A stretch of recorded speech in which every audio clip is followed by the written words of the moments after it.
Thanks for letting us know. Welcome to the Big Bang.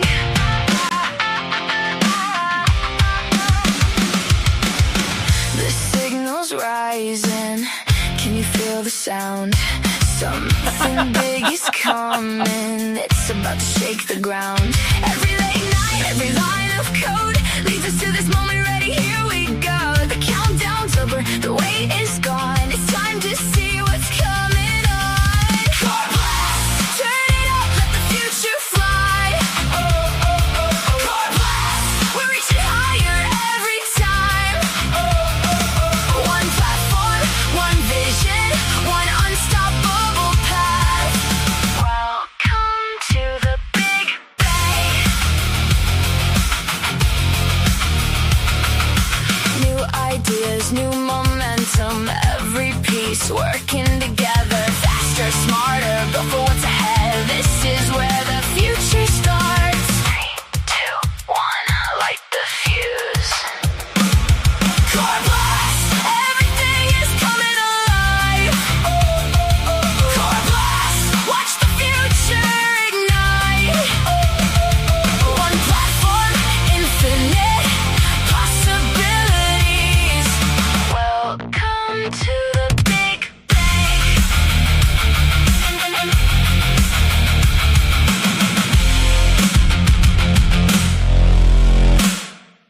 Welcome to episode 20 of coreBLAST, which we titled The Big Bang for some reason. And I think Ezra's going to let us know why we titled it The Big Bang at some point. Maybe there's going It to be might be very anticlimactic. I love anticlimactic, so that's freaking awesome. Hey, so really, It does sound like April. I agree with Caleb, and I don't know. That song didn't. I give it a 5. I wasn't. I didn't want to dance to it. I'm like, is our audience turning into a bunch of teenage girls? Or I was hoping it would just make everybody happy. The last song you guys liked, I didn't like, and then I made another few, and this is the one I liked the least. Right? I'm like, well, maybe they'll like it if I don't like it. So I'm still trying to zero in your you failed miserably. I thought Mal loved it. Mal loved it. I wrote it just for good. you. All right, if Mal loves it, we're good. Yes, we love it too, Mal. Yes. All right. Well, happy Monday, everyone. Happy Monday. Happy Monday. Happy Monday. We don't normally do. Oh, go ahead. Sorry. Is today Monday? Yeah. Okay. I think so. Feels like a Friday. No, you always know it's a Monday because stock market is up, War's over. But that's War's over. Straits are open, y'all. You always know it's a Monday, right? Yeah. How many times can we hear that? Oh, the straits are open. Anyway, yeah, that's the Big Bang. No, welcome everyone. Excited to have everyone. Joel, thanks to you, everyone got a break from coreBLAST. So I think our last coreBLAST was 2 weeks ago, and I think we've got a few things to cover. So I'm excited, and I'm going to change the format up a little, just because I have to keep things interesting. So I normally never start because I always like putting Oki on the spot. But Oki, I'm not putting you on the spot yet. I have Don't to have cry. something ready to go today. Yeah, you didn't get the memo? You're always prepared. I always put you on the spot and you always come through, so I'm not worried. We'll think of something. All right. I just want to hop right into it and talk about the Coreware platform, try to catch everyone up on some of our latest and greatest. And for those of you who are new, who haven't seen the Coreware platform, if you are a CoreStore user, you can access it by just clicking the Coreware menu option on your left side. It says Coreware. Click it, and you have access to the new platform with tons of features. And I'm probably going to touch on many of the modules today. because I've got kind of little things throughout. And I mean, Oki, if you know of anything, and same thing, Colt, anything that I might miss, just don't hesitate to interrupt or I'll call let me you out know. on it. Yeah, call me out on it. So one of the first things that I wanted to do is talk a little about just how do you get around the Coreware system. We've gone through this a few times, but there are a few changes. And again, I know not everyone can attend every webinar, so sometimes it gets difficult. We do a lot of them, and there is a lot in the system. So I know everyone usually learns some new little tidbit, including our own staff, right? Because some things you just either don't click, or you don't think of it, or you just don't know how to do. So I just want to talk about overall the navigation system and quickly go through, some of the maybe not so obvious, the different icons on the screen, different, and again, there's a couple of changes here for the better. So, right, I'll start with the top left and talk about the 3 icons here, right? And one of the areas that I know I smile every time, but we have added some user guides. And I think this week we're going to end up, what do you think, Oki? Can we get some user guides, more user guides going this week? How Oki said he was planning on having at least 20 done by the end of this week, best I heard. Sweet. Yes, we'll get at least 20 in there by the end of this week. Thanks, Colt. That is awesome. Well, you can get to the Resource Center by just clicking on that top left icon. And we've revamped the entire Learning Center. It used to open up in just a dialog box. But now, because we have so many modules, literally, it just opens up kind of in more of a full screen. And you've got some of the highlighted guides here. And again, in all seriousness, we are in the midst of getting several more done. There are some more done, but I just didn't, quote unquote, promote them to what's called a global guide, which is open to you. So keep in mind, you can use this Resource Center to create your own guides.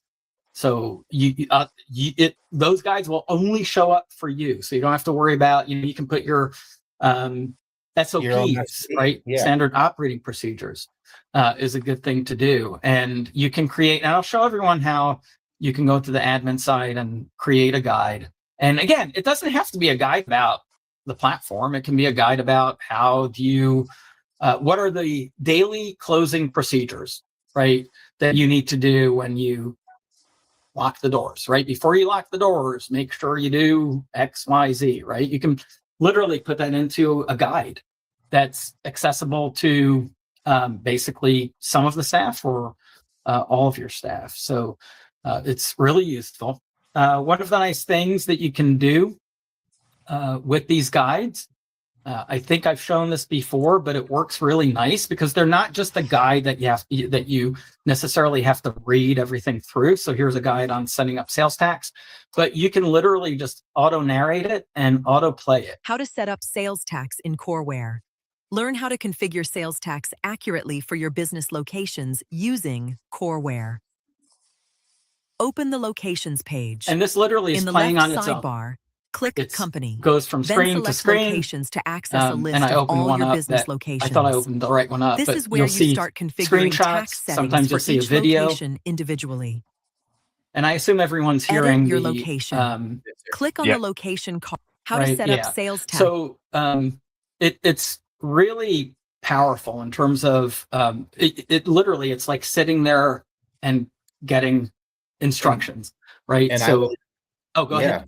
Well, I was just going to say, I was actually working on the session guide a little earlier for our users and our internal staff, and using the Ask Corey button is great. I mean, it'll help you populate most of the information. I think it got one step wrong where I have to go back and take new screenshots. But other than that, I mean, setting up cash rounding. Oh, sorry. Learn how to enable and if you want me to shut up, sorry about that, Josh. No, I was trying to go to another guide to, as you were talking, to show, how some. Oh, what is wrong with my screens shots for some reason? Okay, I'm gonna have to check that. So I'm putting yeah, in a Josh, request you were for it. saying you were setting Yeah. up some internal. Yeah. Yeah, so I was setting up an internal one that I'm working through here, but I use the Ask Corey feature when building a guide, and I said, hey, we have a session program inside of our ops center that we use to gain or access customers' data to help us support. Could you create a guide for how our users can use it? And when it made a 5-step guide for me, had got one screenshot wrong and one video recording that I'm correcting, but other than that, it looks really nice. It flows nice, and it's not too technical. So, Yeah. really like what it's doing for us there. That's awesome. So to actually create guides, you can just on the left side just click admin, and you can go to build a guide, or you can go to your resource center management screen. If I go there, it will open up in another tab, and you'll see here's all the guides. I'm actually I realized why I wasn't seeing screenshots. I'm in a demo environment where I don't have all the guides right now, but you'll see this is all of your different guides. We even have analytics and team progress, and there's a whole lot in here. And to build a guide, you just click Team build a guide. progress. And Sorry. oh, go ahead. Well, I was just gonna say, like, team progress, I think is really cool because you can actually see the progress that your team members, employees have actually gone through. Yep. Like, if you did a onboarding training type of thing, you can see what they've actually went through and everything. Yep. So if for some reason you actually need a guide and it's a guide on Coreware that's not even there, you can literally go in and build a guide with Corey. And if you want to know, how do I, let's say, write a guide that explains how to set up permissions and where I instruction.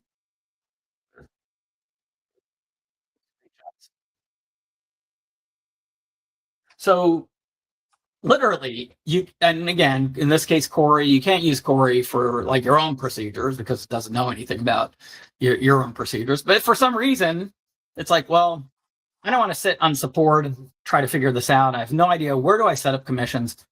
And I've never built this particular guide. So, this was the first time I even tried it. And you can see immediately that it shows the draft, and it tells you navigate to the commission plan setup, start a new commission plan, enter plan details, add commission rates, assign eligible employees. So those are all the steps. And all you have to do is say, use this guide. And it will literally sit there and start capturing screens on its own.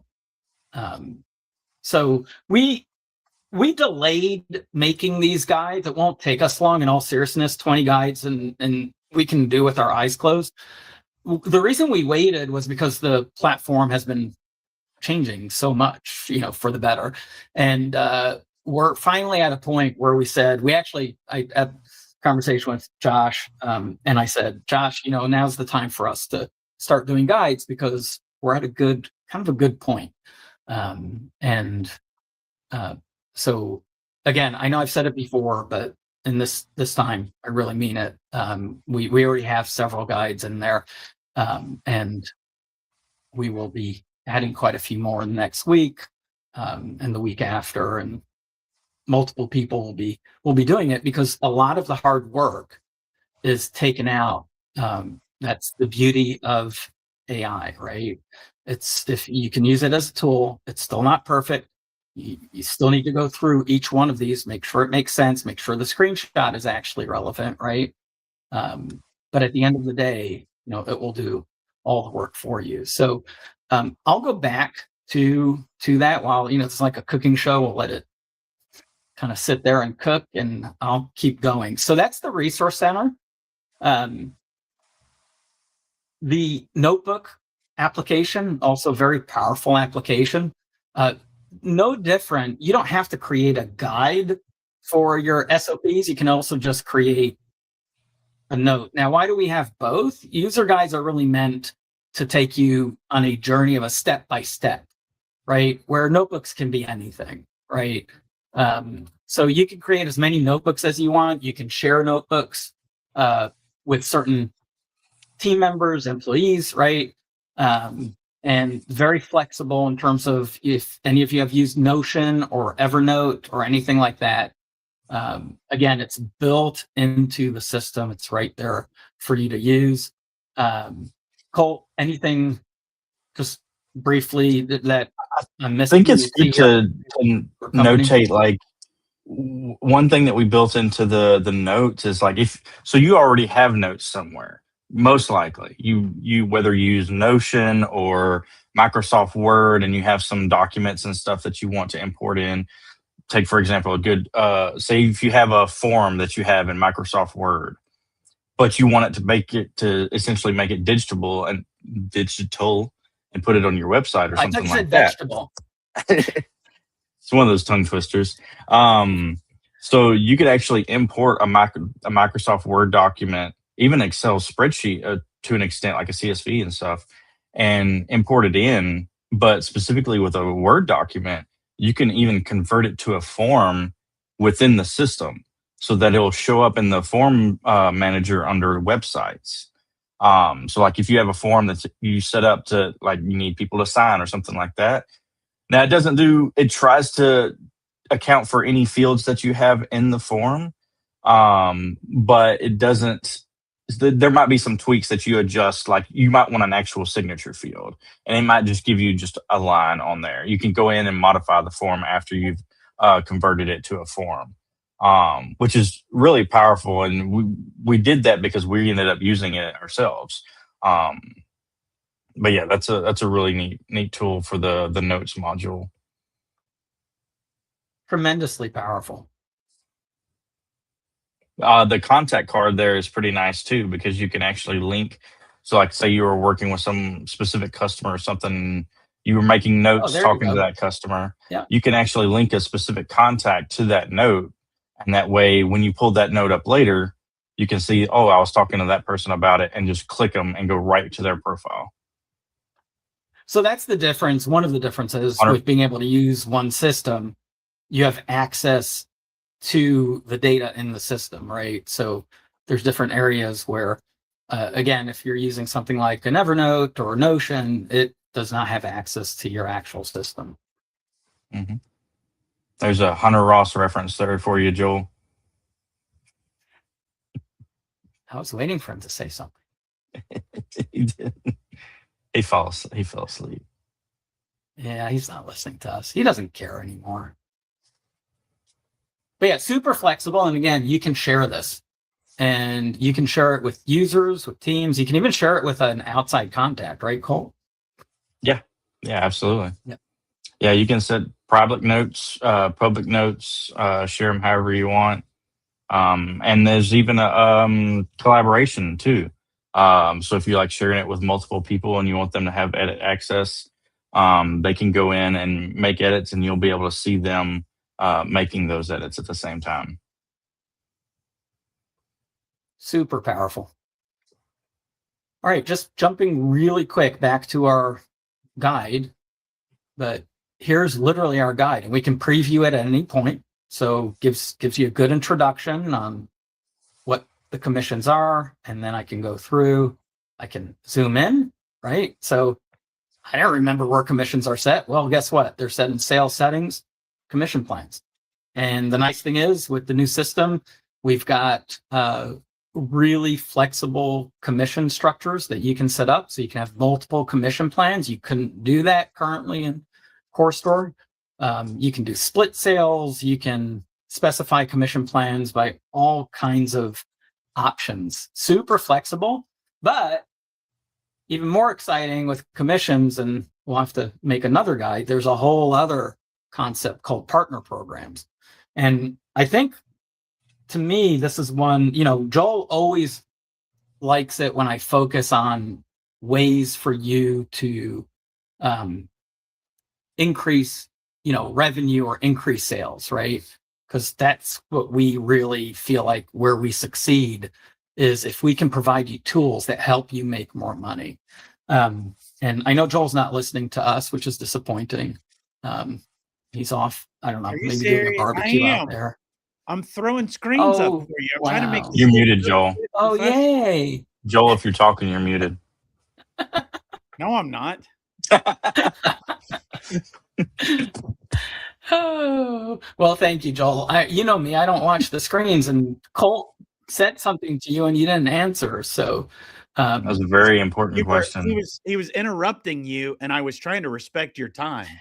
He doesn't respect your time, Ezra. Oh, I appreciate you, Joel. So no, but Joel, this one, in all seriousness, I think you'll, and remind me, maybe I can touch on it more today, or we can always do a core pal. I know we haven't done any core pals, but we've got another module. It's an optional module right now. It's not turned on for everyone, but we can turn it on, and we're deciding, because not all customers will use this, but it's super powerful. It's a partner module. And what I mean by partner is you can set up, in our example, in Coreware, we might have resellers, right? So that's, if we decide, hey, we've got some person or company that wants to resell Coreware, we can set up a reseller program. Well, that's not exciting for you as a store owner or a range owner, but think about this. Not only, and we will set this up, by the way, because we want to reward customers that send referrals to us, right? So the partner program allows you to set up traditional resellers, but it also lets you set up affiliates. And again, it's all built into the system. Well, this is where it gets really exciting. Isn't that what most people do go too nowadays with affiliates? Yeah. Like, you see all of these businesses that have people on podcasts and other promoters 100%. Use code, exactly.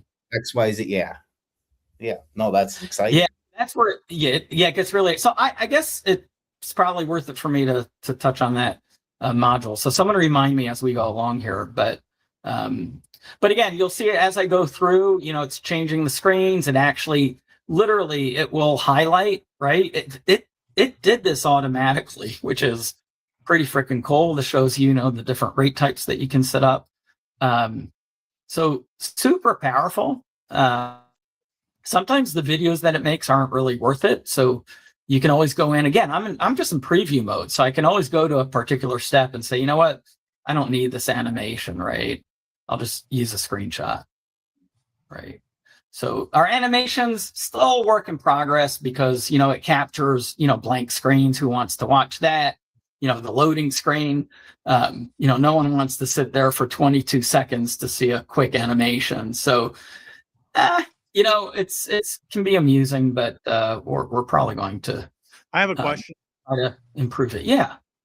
So if they don't want to use, because you said they can use a screenshot, is there a button where the video is, where it will literally just take a screenshot from the animation? Or do they need to go? No, but you can record. You can. Oh, no. Those are good questions. So imagine this screen, right, that I'm on, the screenshot that I'm on, and you just don't like it. It doesn't. Corey didn't do a good job with this. I want to grab a different screenshot. You can actually hit replace, and now I can literally go anywhere in the system and just take my own screenshot. So. Well, that makes it really easy. That kind of takes it makes it super easy. Super easy. Yeah. So if I want to go here, and the suggested route at the top too, so it kind of, it helps navigate you to where you need to go to find the screen. That is really, really cool, man. So I can take the screenshot, and now I can actually annotate the screen. So if I want to highlight, here comes arrows. Yeah. Not that I like arrows. Everyone knows I really this is what I do to my staff. I'm very cruel, but this is how they're normally in red arrows, which I could have chosen, but that's my normal screenshot. I love that because you're in dark mode, it captured in dark mode. Yeah. That's actually, Colt, I didn't even notice that till you mentioned something. That's interesting. So I could tell you look like you set it up with. Well, no, you actually set it up in dark mode, and it started. It took the screenshots in a white mode or light mode. It took the screenshots. Yeah, it will take the screenshots in light mode because user guides typically. I don't know. I guess I don't know. Maybe that's a request you can put in. That's a good question. Should it take it in dark mode or should it take it based on what you're in? I would think user guide should be in light mode. I don't know why. I just feel like it's all business, man. And Scott, on your question, real quick, guides can be visible based on what you set it for a specific team, specific people, etc. Are just in-house. So you actually have what's a draft, what's in progress, what's visible, to your teams. Yeah. And again, a guide it's go ahead. There was another question that I do want you to address because Caleb said, I literally have spent weeks building guides and workflows on how things are done. Will there be an import feature, or do we have a way for them to just is Corey smart enough to just take it and then turn it into a user guide if they just upload a document? There's no way to upload a document currently in the user guides. That's a good question. Probably not something we're going to do, but in theory, you can just copy paste. Hopefully, I know that's still not the greatest solution, but we can give it some thought. Yeah, the notebook feature as well, so you can literally upload all of those documents to the notebook feature and then make that available to all your people. Yeah. So kind of, we've always been known to have multiple ways to handle something. I mean, that's just the nature of Coreware. We don't always have hey, it's just this way. But yeah, then using the notebooks might be a whole lot better because you can import documents from there. And maybe we can look at importing, maybe from I just don't know if it would lend itself well and if it would do a good job. Because again, user guides are literally the step by step, right? So think of user guides as more of a recipe. And we're not, it's a useful tool kind of to be out there. It's not like some of our other tools that we're looking and saying, hey, this could run standalone, right? The service module. In theory, the service module can run standalone for any type of business. Same thing, forums, websites, all of those. So the user guide stuff is really an internal tool, but we opened it up for customers because we felt, hey, maybe, there are certain procedures that you want your staff to follow as it relates to using Coreware. But again, it is open to be able to do other things. But to give you an example, when I do a screenshot, you can't capture a screenshot that's not in Coreware, although you can insert an image from anywhere. But like the screen capturing tool is literally will only capture screens from Coreware. So all good questions. Yeah. Hey, and Caleb, seriously, the notebook feature would probably be the best because it's a lot more powerful than just uploading something. You can literally create notebooks for individual employees or subject matter. I mean, you can really organize it in a really great way in notebooks. So, yeah. All right. So the next, we won't spend anywhere near as much time, but really powerful. I can hit my Control K or Command K if you're using Apple, or you can click that third icon. And this one's really powerful because I can basically easily navigate to, I don't know, where's sales tax? Ooh, didn't find it. Should have found sales tax. Oops.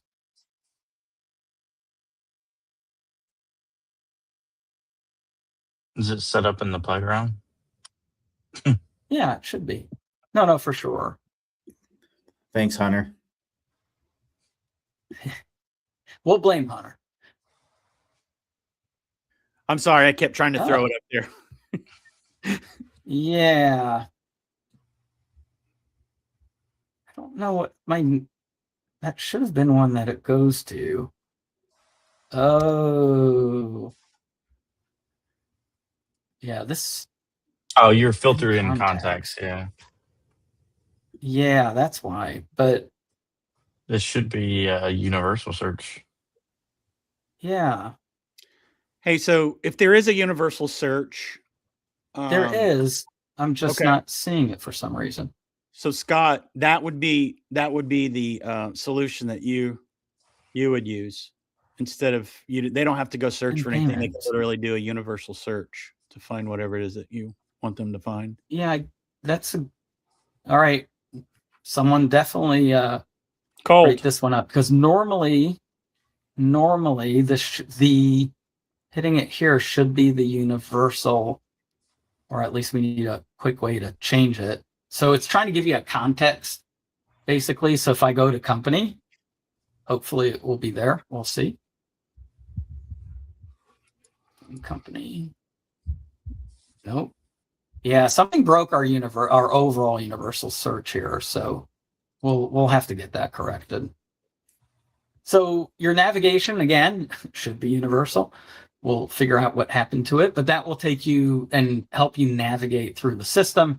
Now, again, I'll lead into this compass here, right? Even though we talked about the icons on the top left, I always have Corey, and Corey can take me and let's try it, because let's see if everything seems to be broken. So let's say, take me to set up, that's horrible English. Let's see if it understands my very poorly written. Okay, perfect. So it literally tells me sales tax, and it takes me to, okay, where do I set up sales tax? And so you can set up Coreware through the sales screen, and I can click show me tax options.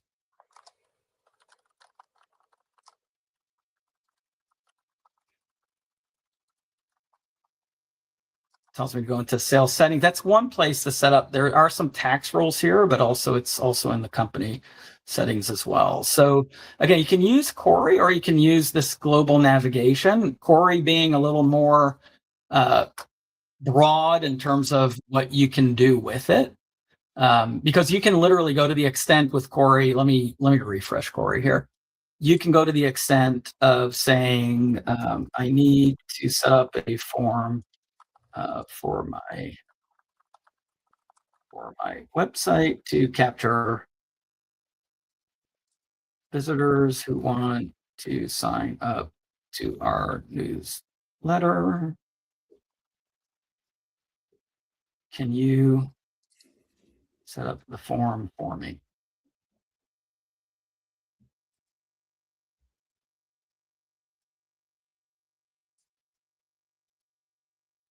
So that's a pretty complex, and here's where it gets really interesting. And I was going to show this a little later on, but we were kind of on the topic. So look what happens, because Corey actually opens up the marketing agent. So you see how there's a new tab?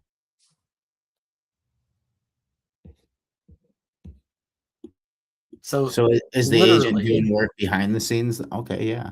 Yeah. Yeah. Which form would you like this newsletter sign up to apply to? Well,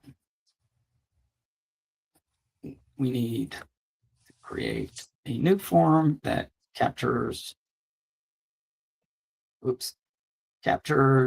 basic contact information. Oh my gosh, I can't spell today. For me, it's night. Also, you don't have to be perfect with your spelling. For all of you out there, we're just perfectionists. That's true. The robot. Yeah, it annoys me. You could literally. That is true. You could have Colt write something and it would understand it. You shouldn't talk about manufacturers like that. They're trying. Who should be notified? Who should be notified as far as the form itself? So it's applying changes, and now it says confirm action.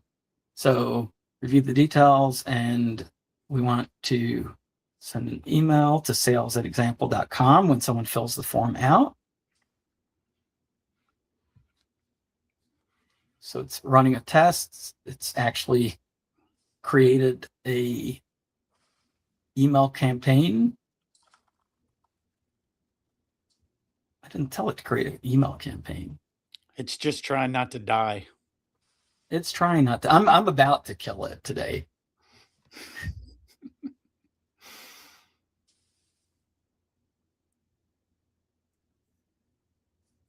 Oh, and it did finish. No. Okay. Well, let's argue with it. I asked you to create a form, not an email campaign.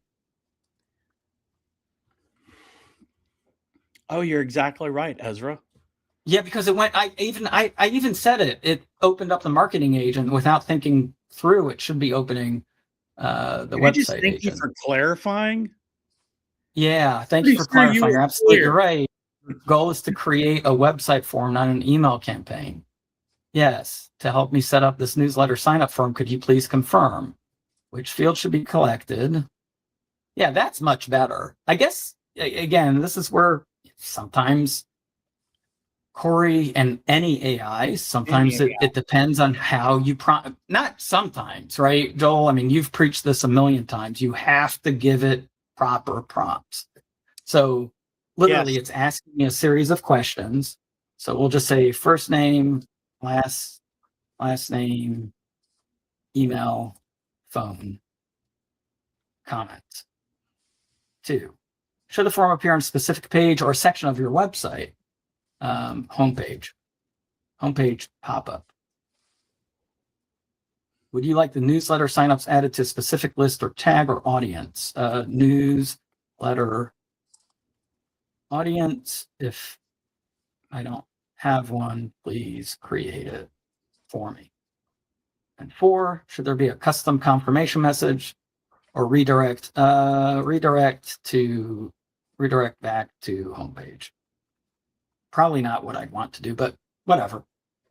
Let's see what it does now.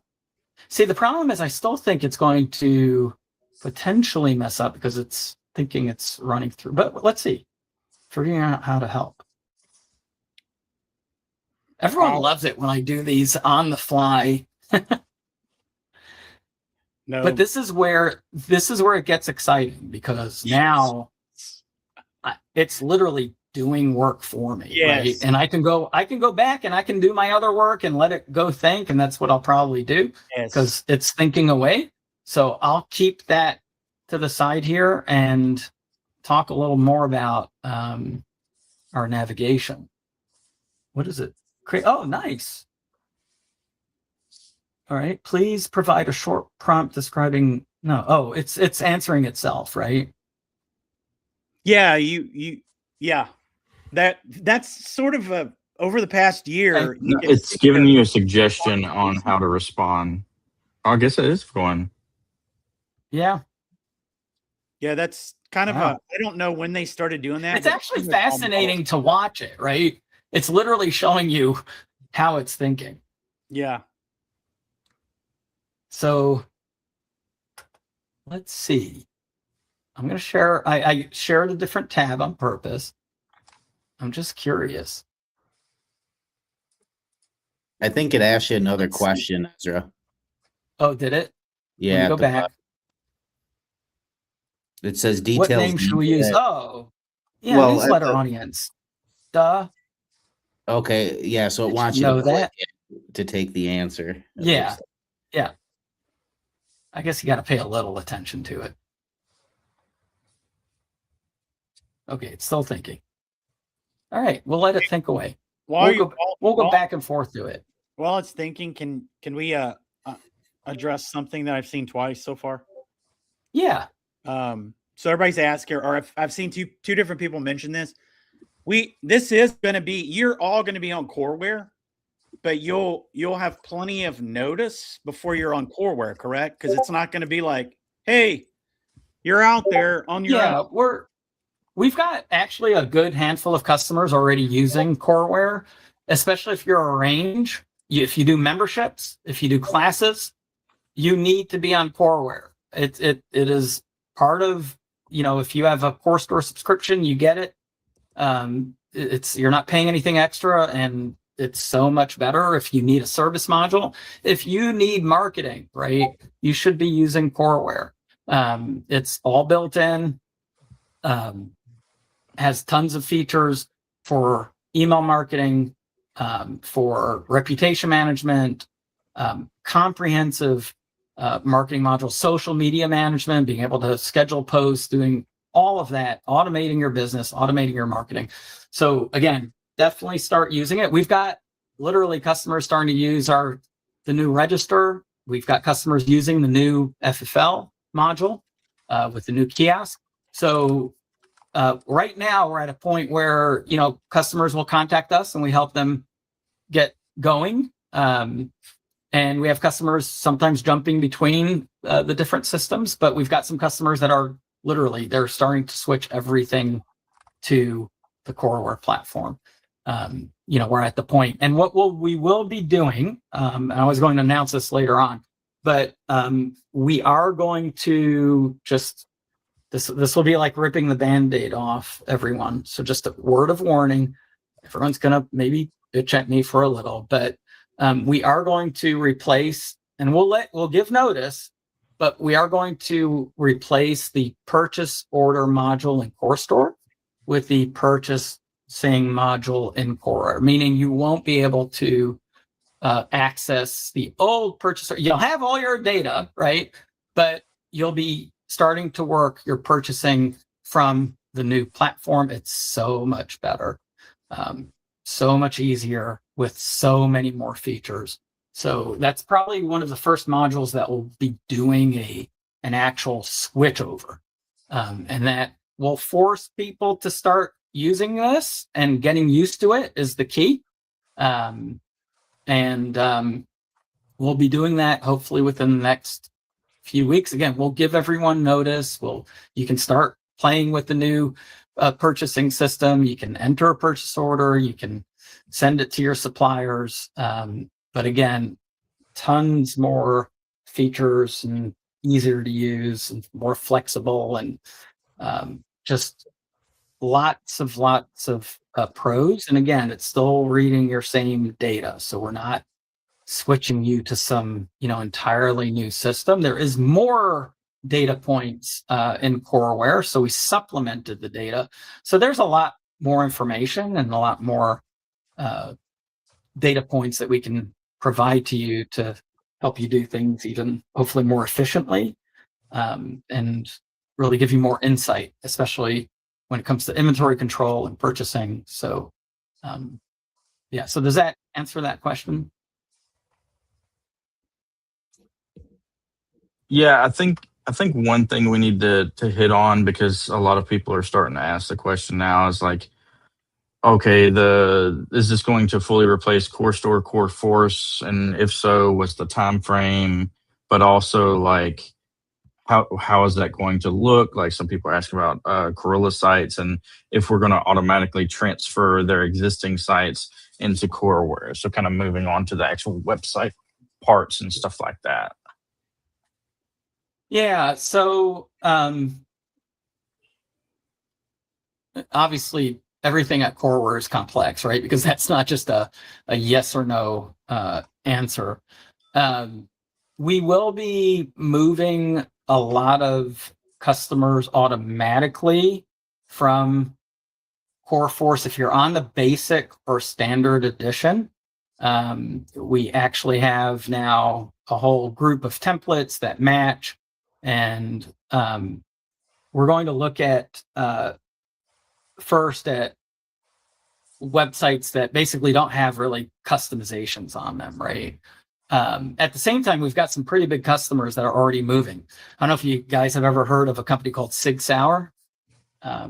So that's an example of a company that we run the Sig Sauer Academy website, and we're already starting to move them completely. And again, this is a very, very highly customized website.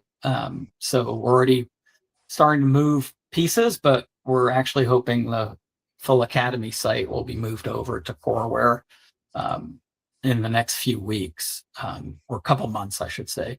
So literally, we've got kind of both both things going in at once, because again, if a website has a lot of customizations, there's other challenges there. But for a lot of our customers who use just what I call the vanilla CoreForce Basic and Standard,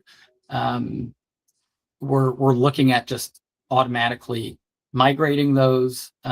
It's a much better platform. For those of you who haven't seen the website module, it's night and day, because you can actually, meaning our audience, who may not have any technical skills, you still can modify your website. It's all drag and drop. It's all, very easy to use, very easy to set up a website. A lot of customers are looking at the new tools and saying, hey, it's time to refresh our website anyway, so let's start kind of fresh. So I apologize, there's not one answer for that question, Colt. It's just it all depends, right? We're not looking to disrupt anyone's business. We're not looking to cause any headaches. The goal is to just improve quality of life and hopefully provide a system that, again, makes you more efficient, helps you make more money. The new website module has so many amazing features that are just not available in CoreForce. And a lot of these features will help you gain more sales. We're convinced of it. And the integration, between really bringing in, just having a whole new website builder that's just a complete drag and drop. You'll see here I've got, in this case, actually, let me go here so I can show it in full. While I think Corey's still thinking away there, or asking me a question.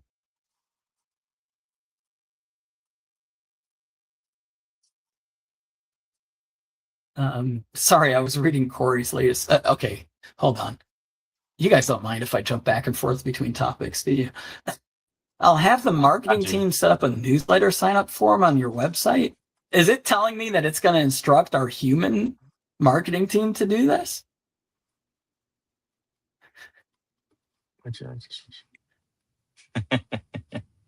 I would just say, just do it and see what it does. Well, Thank you. I think it actually went out and hired a marketing team for you. No. So, is it this one? So, the website group form on our book. that's a good Okay. question. Could you provide a short description for your news? No. Okay.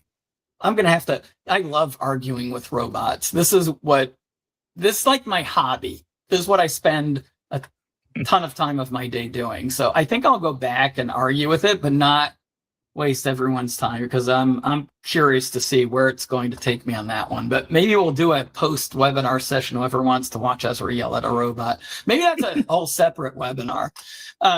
So the question back to the websites again. You've got the ability to maintain multiple sites, and I'll just really quick show where again, this is your website, all the pages on the website, and I can just go into, for example, my home page. And again, this is where I can just easily just modify, add, change things. It's all what you see is what you get. So it's like Wix. Yeah, and this has even changed even within the past couple of weeks, right? They just optimized this for better flow. Yes. Because now everything's on the left side rather than being on both Yes. sides, and you kind of got to go that back and forth. Exactly. So it's literally, it's contextual in the sense that right now I'm on a banner. So you'll see that this is a banner collection and automatically shows, my options there. But again, I can just close that, and if I want to add something to the website, I can just go in here and say, okay, let's add a heading right there. I mean, you can't get much simpler. Oh, I want to add a product. Well, What do you want to add? Subscription, collections, gift cards. Again, stupid simple. Oh, maybe I want to add reviews. I mean, it's just, it all flows. It's all easy. You know, if I want to move this header, right, I want to, let's say, move it up or down. I can just drag it. I can literally move it up. It's just the arrow. So really easy, really simple. The beauty is you can do a lot of this yourself. And you can start from scratch. You just choose a template. And again, we're not saying, obviously, as a business owner, sometimes you don't have time to do this. This is why we do have our core tent team that can help you. But my point is you don't have to go back and pay anyone when you want to just make some basic changes to your site. And you can learn how to build your site all the way from scratch. It's really easy these days. So, okay, I want to go back to what we were talking about, just the overall navigation. I know we went on a few tangents, but it all kind of connects. Is how do I get around Coreware? How do I, let's just go back to, I'll say exit without saving. That way I don't mess up the sales team's website. So one of the things that, and actually this is new, and Colt and Josh, I don't think you've seen this. So one of the things is usually there's different people using different parts of the system, right? And maybe you are the website person and, you know, you're normally in this, you know, website module, and specifically, you know, I don't know, you build a lot of forms, right?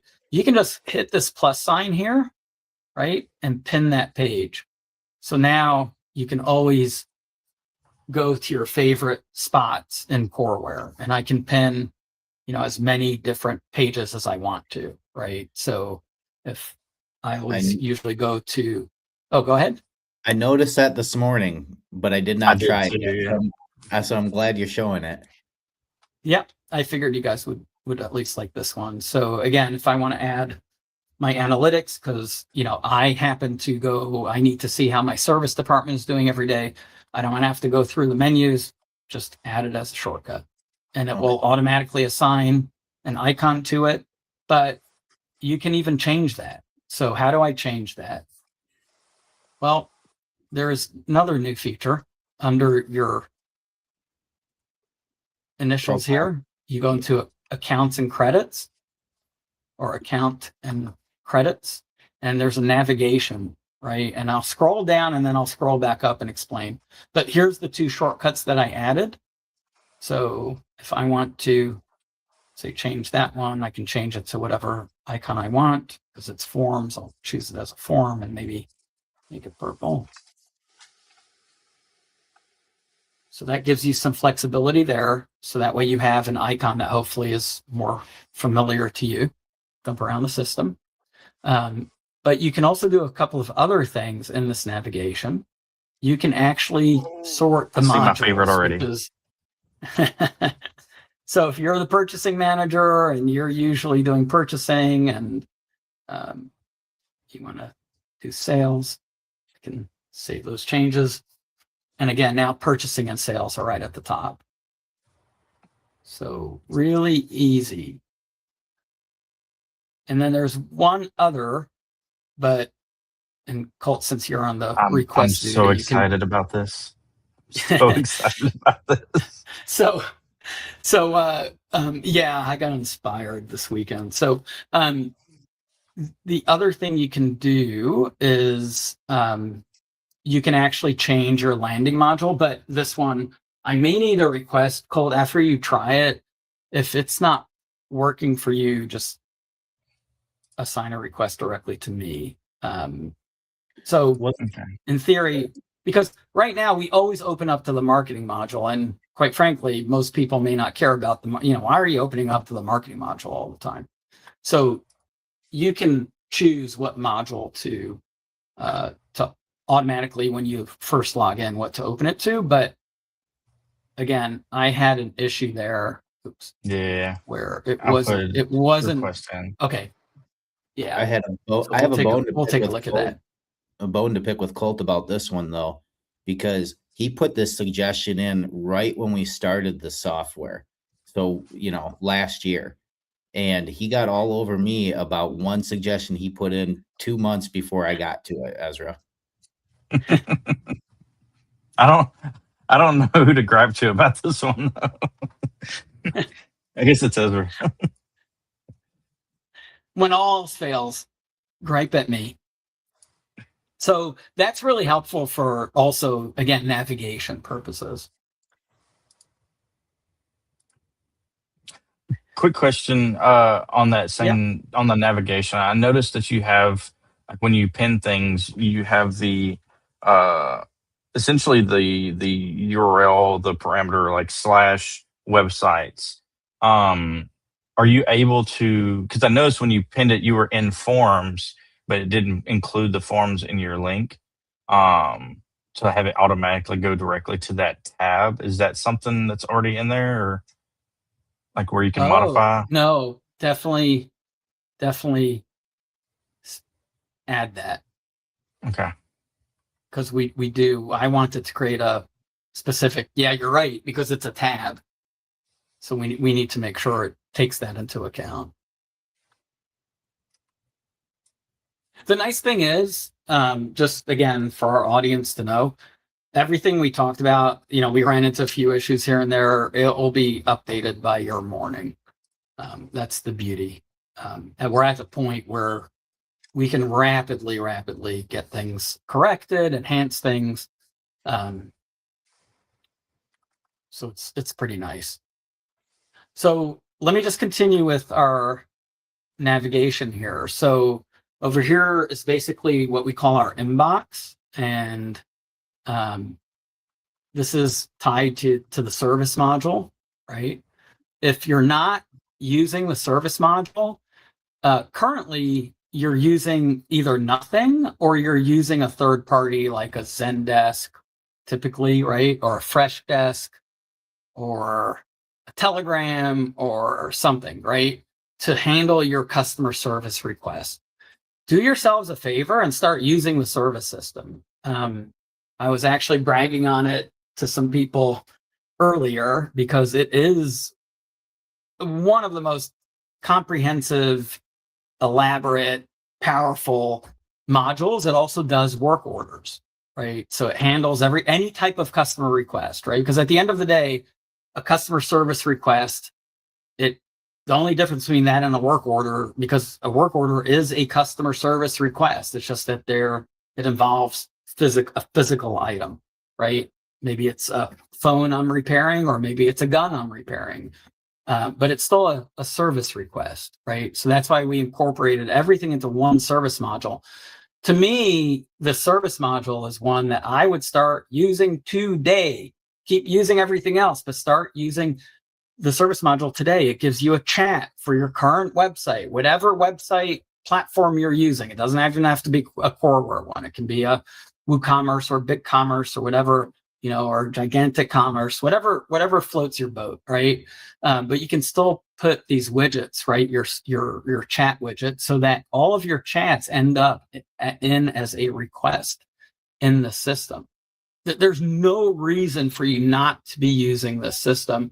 Why pay extra to a third party? Why, if you're not using a third party, then what are you doing? Writing notes, trying to handle it by email? That gets way too complex and you miss too many things, right? So for any business, using the service module, I just can't see any business not wanting to use the service module.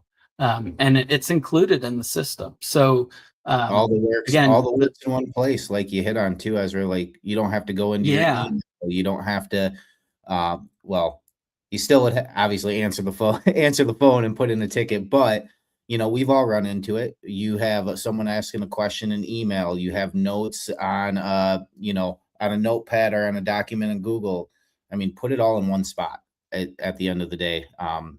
And I'll make sure that I get guides out here this week for, your basic setup and how to use it, etc. I've done, probably 4 or 5 implementations with current customers, just getting the help desk set up on their current website.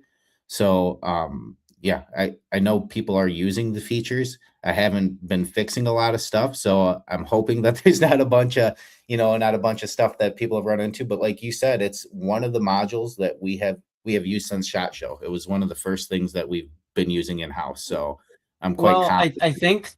I think the testament to the service module is currently the biggest customer of the service module is Coreware, right?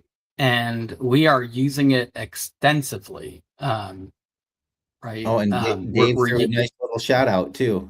Dave at Not Just Guns, the service mod has dramatically cut down phone calls for us. So there's and again, we didn't ask David to say anything, but that is proof. And I love bragging on it because I didn't create the service module. It was the vision I had, and Josh ran with it. You'll hear me call Josh Oki sometimes because we have so many Joshes in the company, but I normally call him Josh if it's one-on-one or if there's no other Joshes present, so not to confuse everyone. But Josh ran with it, and it's unbelievable. And one of the things that we've really enhanced is all the analytics. And analytics is what helps us really run our business. And we can look at all of these analytics and figure out, what's going on. And and it's every request type in there, whether it's your work orders, your suggestion box, maybe like us, we use development. There's even internal requests. So maybe you have someone who, is taking vacation or has an HR question, or maybe they need a new computer. You guys can use that to track your internal tasks and requests too, and have an eagle eye view of everything instead of, hey, did John order me this new label printer, etc. So yeah, it definitely has made my life easier. Like you said, we've used multiple systems, and it is nice having something that works for you. And I know it's going to work for everyone else out there. It's quite simple. You have your chat widget, you have a customer portal on your website. You can use embeddable forms to populate a request or even set up email inboxes. So maybe you don't want to have 10 people managing one email inbox, not knowing, who's emailed who. You set that up and then it just assigns to something. So you can set up, for example, sales and accounting and customer service, whatever generic email boxes that you want to set up, you set those email boxes up and then you connect them to the service system, and our service system will read through those emails, try to eliminate as much spam as possible. That's always a challenge, right? But it tries to sift through, and it will create service requests for any email that to it appears legitimate, right? Yeah, so instead of trying to, customer emails you, I get so many emails, and it's sometimes hard to keep up, and it's sometimes hard to make sure that I'm responding in a timely fashion. Well, like using something to look through that inbox and create requests, now you've got potentially, if you have 3 people working your store and you put them on a general sales mailbox, it creates a request so that one of them will see that request from a customer saying, hey, I was wondering if you carry the latest, SIG, whatever, right? So, or whatever the question might be. So it just helps you get organized. It saves you time. It saves you phone calls. To me, it's a no-brainer. If you're not using the service module, it's just there's no reason not to. Again, it's free. And just I can't emphasize that. Yeah, and on that, you were talking about the spam. There's even a great feature in there where you can set up a triage. So maybe spam's not getting caught. Everyone knows people figure out ways around, your spam filters, etc. So you can set up a triage where you have someone actually look at the emails that come in, and they can promote it to a request, or they can block them as spam right there and, take them out of the rotation. So there are some features there as far as, making it more manageable. And then your own personal inbox, you can link that up. If someone emails you, you can create a request right from your personal inbox that, Ezra's a great example. Customer reaches out to him and I need to work on something. He can just hit create request from email and pick where it goes. So it's going to customer service, and it creates a ticket for one of our service team members. So just a lot of functionality to really take advantage of. And I have gone through and redesigned a lot of the screens to make the navigation and the setup easier for everyone. So that's why I'm kind of... Yeah, I think we can segue. I'll stop sharing my screen, Josh. And Okay. I did want you to just highlight some of that to show people how Absolutely. easy it is. And Show some of the... Oh, I'm trying to... Yeah. Sorry, I'm trying to share in Catme right now and not in here. 1 second. Share screen. And I'm just going to use Playground. Okay. So just to kind of show everyone some of the changes, and most of these are live, and I still have a few of the screens to work through. But when you go under service and then settings, defaultly, you're going to have a wizard here if nothing's been set up, where you can go through and you can pick, hey, I want to just do this simple routing for customer service and create a work order. But to go even further, if you look at our settings, you will see what needs to be configured basically for you guys just to get going. So there's only 5 areas that must be set up. So previously, when you came in here, everything was kind of just a hodgepodge of settings. They were all in one spot, broken it out to be, more intuitive for you guys. So like setup and default, if you jump in here, easily going to be able to scroll through. You can jump to, the specific portion that you're working on, like your request numbering. Obviously, mine's already been used, so I can't change it, but you can pick it, pick where you want to start your request, your sources, etc. So just to kind of give you some basic insights on there. Then you have your teams, which, teams are going to be important for you guys if you're going to use routing. Now, we have some customers who just let it come in. They have one controller who goes in and assigns those cases out individually to who they want to work on it. You could do that, but a team itself is going to give you the ability to set up routing rules, whether to the least busy person, a true round robin, whoever's next in the rotation, etc. So you come into teams and it's quite easy. You'll see, your active teams. I have a customer service one in here. If we go ahead and take a look at the setup, once again, real easy navigation. You do have a little help button here that will tell you what each thing does, what the toggles are for, etc. But you go ahead and you set up your team details, you make who your leader is, and then you can go ahead and quickly add your members. So, like ads, Alex and Amy are all going to be my tier 1. So I can go ahead and add those members there. So what tiers allow you to establish are going to be, hey, I have an initial triage. These are the 3 members that are going to take care of the incoming request. Now, maybe they don't know an answer on that ticket. They can hit escalate and it'll go to your tier 2 agents if you have tier 2 agents set up, etc. So, pretty straightforward on that as far as what you're looking to accomplish and do. So you have your teams, then you have your, you have your request types, which for us, kind of show you those here real quick. Your request types, you're going to have, like, internally for us, we have our customer service requests, we have our development requests, etc. Now, you guys may have something like FFL information, shipping and receiving, where's my order, things like that. So request types are what your customer sees, are what you see internally to pick as, basically, hey, I have a question on XYZ. Underneath your request types, there are a few different things you guys can do. And I don't know how deep of a dive you want me to go into this, Ezra. So I'm just going to kind of give a little summary of each little section here. But you can say... Yeah, I think that'll be good. Okay, you can say whether it's customer facing, if it's internal use only, which customers will not be able to see those online to select them.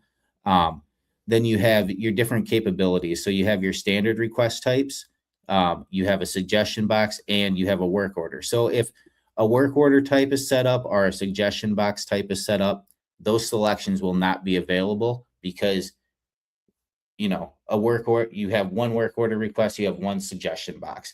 Because a work order, you can do 17 different labor styles to it. Doesn't matter. It's still just a work order. Now, I don't know how important this is to you, our users, but to me, this is important. Response time tracking. So I want to make sure, hey, I'm going to do a custom response time. I want my first response to our customer when they submit a request to be within 20 minutes. Any other replies after that, 30 minutes. So you can set these, and what this will do is it'll give you a visual indicator if you're missing these response targets. It also will write into the analytics to give you, your first response time metrics, your, how many first contact cases are closed, etc. And then you can even go even farther down. So like I have customer follow-ups. So what this allows me to do is if I set a status on this request type to, waiting for customer response, etc., you can automatically set up a follow-up. If I have this set to be like, okay, when it enters this status, we're waiting on the customer. If I don't get a response back in 24 hours, I want to send them this message. If I don't get a response back in 72 hours, I want to send them this message. So you have some automation there to keep in contact with your clients. So that way, they know that you're still there. You're still waiting for information, etc. So basically from request types, after that, you have statuses and you have priorities. Now, statuses are something just as simple as, waiting on customer response, a new issue, a closed issue, etc. So you can go ahead and configure those. Same thing with priorities, high, medium, low. Once again, really comes down to how you want that flow to work. Like in-house, I have just low, high priority, medium priority, and critical. And our critical priority, we can go ahead and we can make that, just to show you, I'll show you on high here. You can actually make this pulse, which will make the, basically make your cards pulse with that color. So, hey, this is a critical issue. I have to get on it right away. So a lot of little features like that. Now, one of the most important things as far as setting up the service module is what you're going to call your request routing. Now, request routing, exactly like it says, how does this interact to route a specific ticket to a specific person? So I have a general rule in here just to take a look at it. There are a few different things you can do. So you have your request type. So when a customer hits general support, what happens with this? On the right, you're going to see a general support request arrives. It assigns to the least busy customer service agent.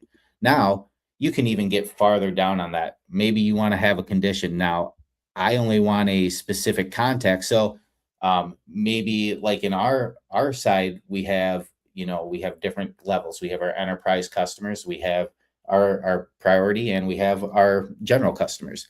You can actually set up a condition and say, all right, I want a contact type of customer, employee, supplier to get, routed to this routing rule.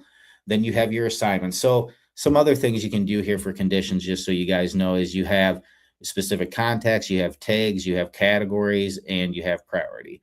So you can actually, if you set up 5 conditions, all configured conditions must match for that to route to the customer. Or you can just leave it a general rule, any general support. Then you have your different assignment methods, which can go direct to a person. It can get distributed to a specific team, or you can create your own custom pool of employees so they don't have to be on a team. You also have the option to be at least busy or a true rotation. So that's pretty much it for how routing requests work and their conditions. You also do have a notify button here, which will basically just make a private note. So maybe you have someone working on order follow-ups, but you want the director to be included on it. You can notify the director right there too whenever one of these request types come in. And then finally, you guys are ready to go ahead and you're ready to get this live on your website, or you want to create a form, or turn on the customer portal. That's going to be under your website integrations. So there's a little website integrations button here. If we go ahead and click on that, you should get a nice little landing page. Now, what do you want to enable? Your customer portal, your chat widget, your request form, or even your work order tracker. So that's all right here. If we go ahead and configure, just to kind of show you what you can do, you'll have a little chat widget preview on the right. Oh, I got to fix this URL spacing here. So I'll get that fixed, but you'll be able to choose what position. If there's basic styling, if you wanted to use the brand kit, and you can select your brand kit. So maybe Mountain Warfare, it'll go ahead and change that for you. Or you can basic style it yourself, pick your color, your background color, your chat widget. And then you can get into the actual content that displays on your widget. What do you want the welcome title to say? Your subtitle, your header title, and any kind of opening message you want to go in as soon as, a customer starts a chat. You also can turn on your AI, etc., and establish your service hours. So basically from here, you can go ahead and hit the add to builder, and that'll add that to your website. Honestly, if you're using a Coreware site, that's turned on automatic. If you turn on the chat widget, it will appear for you automatically. You can turn it off. You can disable it. It just goes off of the setting for that. Now, the other side is, if this is your Coreforce site, you can simply go ahead and copy, your information, or we can put this on your site for you to have your chat bubble go ahead and appear there. Let's see. That's pretty much it for that side and setting that up. The other options you have were the embeddable form, the customer portal, same type of thing. This is a link that you turn on. You can obviously just use the preview or the open buttons to see any kind of changes, how that interacts there. And the last thing I just want to hit on quick, because we've been testing the work orders and doing a lot of stuff on that here the last few weeks. Getting ready to transition. So under work orders, if we go in here and we create a new work order, I took a lot of feedback from the internal staff and, some customers that were testing for us. And previously, it was a lot of work to, click through the tabs, a lot of clicking. So what we've done is we've consolidated this now into one screen for everyone. So you actually can, instead of jumping into different tabs, just to kind of show you, customer brings in an item. We can go ahead and find, an item that the same item, so you don't have to type in the description and all of that. Now, this still links to your serialized work order item, but you'll see it's asking, okay, it's a firearm type. What's the serial number, caliber, and describe any problem the gun does fire, and we'll go ahead and add that. So now, previously, if you wanted to add parts, add labor, you had to click through the tab system to do that. Well, now all this information is going to be right here for you. You can go ahead and check in the firearm if you want to when you receive the item into, physically into your hands. And what this is going to do is it's going to give you a warning. Well, not really a warning, but it's going to show you need to acquire this by August 4th at 11:59 p.m. by that end of business day. So it'll give you a little countdown on that, so you know when to acquire it.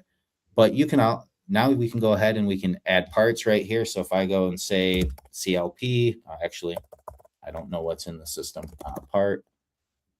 We'll do work order parts 101. Go ahead and add that part. You can special order it right from here if you need it. You can see your stock number.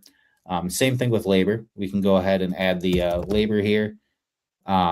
Now, general labor is only $25 for 60 minutes.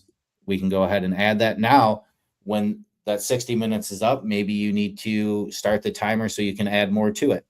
You can go ahead and start the timer. That'll pick up at the hour, since I have it stated that it's an hour at $25 an hour. You can throw your technician notes, but the big thing is here now is, okay, we have this work order in here. In Core Store, as soon as we save that, it would create a suspended sale. Well, now what it does is just creates this work order, and it's at this estimate. It does not create a suspended sale in the system until the customer approves it. So you can either send the approval and the customer will get a link and they can approve it online, or you can verbally take the approval and just hit the approve button. And this is going to go ahead and create the suspended sales transaction for me. So now I can pull that up in the sales system, or you can come right back into the work order and you can take payments from here. So maybe you get a phone call, take a credit card over the phone, whatever. But I really just wanted to make this as user-friendly and as less clicks as possible jumping on. Now you can go ahead and you can add more items too. You want to add another customer item. Maybe they're buying something in stock. So if you put an in-stock item in, it's going to go ahead and put that item on here, and you will see the total price for the purchase of the item also. But everything right from here, you can send it back to the vendor. You can acquire it into your bound book for you. So we'll go ahead and acquire that first. And now you'll see the send to vendor does become exposed, and you can go ahead and send that to the vendor. And I just link this up to Easy Post also. So you can create a shipping label with Easy Post. Sweet. Or enter your tracking manually. That's really nice. Yeah. Hooked it up to the printing too, so you can create your own document template. And I got to make a note. I do want to add a print label feature here, so you can actually print a service label and put that on the gun, so you know which work order it goes to, etc. But yeah, that's my portion, I guess. And I'm sorry I talk so much, guys, and I don't. No, I think it's good. There's somebody asked a question if it supports variations in the work order screen now. Oh, I didn't try that, so I'm going to do that. I'll put that in here. So variations, which, I mean, honestly, it's still. Is this more of a Caleb? Is this more of a accessory item or a serialized item? If you can send that over. But I will test the variations and see how that works. I did not try that, so variations. Oh, your labor has variations. Okay, that makes sense. That makes sense. You have different variations for your gunsmithing labor. Maybe one fee is $20, and another, instead of having 15 different SKUs or items in the system. I got you. I'll try that out for you. Hey, Josh, while you're there, I think it would be fun to create the work order and pull it up in the register. And did you want to show that part? Let's see here. All right, so this is created. It does have a suspended sale now. So a couple different things you can do is you can either take the payment right here. If I hit view invoice details, I can also pull it into the point of sale. But just to show that side, if we go back into the sales screen, is that the sale? Oh man, I can't. Oh, that's purchasing. I can't tell from the icons yet. So, all right. So on the sales screen, if we go into register, we should simply be able to hit the resume button up here. And we should see that work order right here 4 minutes ago from Josh Van Gordon. So if I go ahead and hit resume, it's going to go ahead and pull that serialized work order item in right here for us. And I can't scroll down. Oh, there we go. It's in the wrong one. And then you'll see your general labor and your work order parts. So just like that, I mean, through both of the systems, back and forth. So if we go ahead and pay this, Oh, thanks, Van Gogh.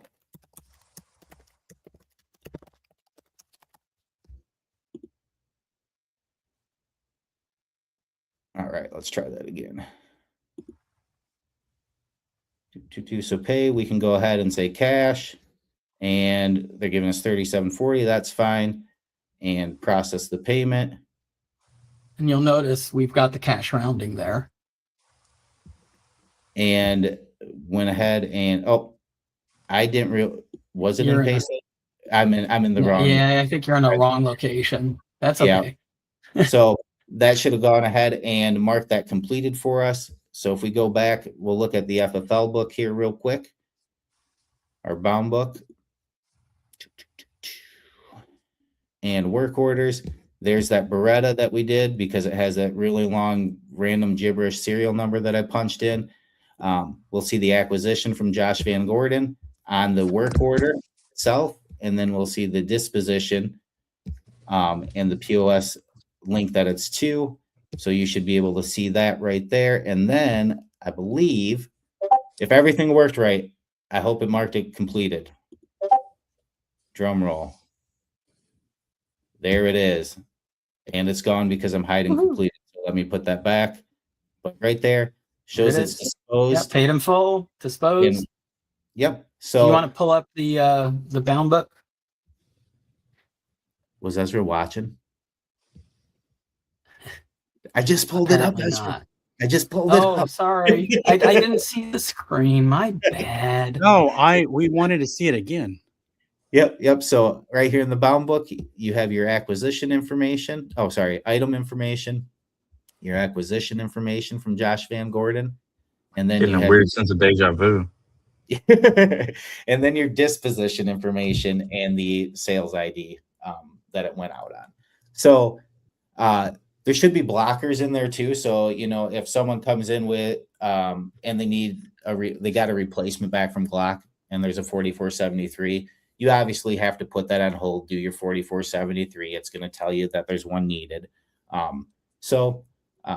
Another setting too, actually, that I should hit on, because I don't know who this affects. And it was just brought up to me, but underneath your work order settings, you have your default labor. So if something comes in, it's $0. You also have sales automation, which I don't know if I ever really talked about this to anyone. You can actually do your work order. You can create a work order based off of if an item is sold online or in your store. So maybe you do custom builds and they bought this lower.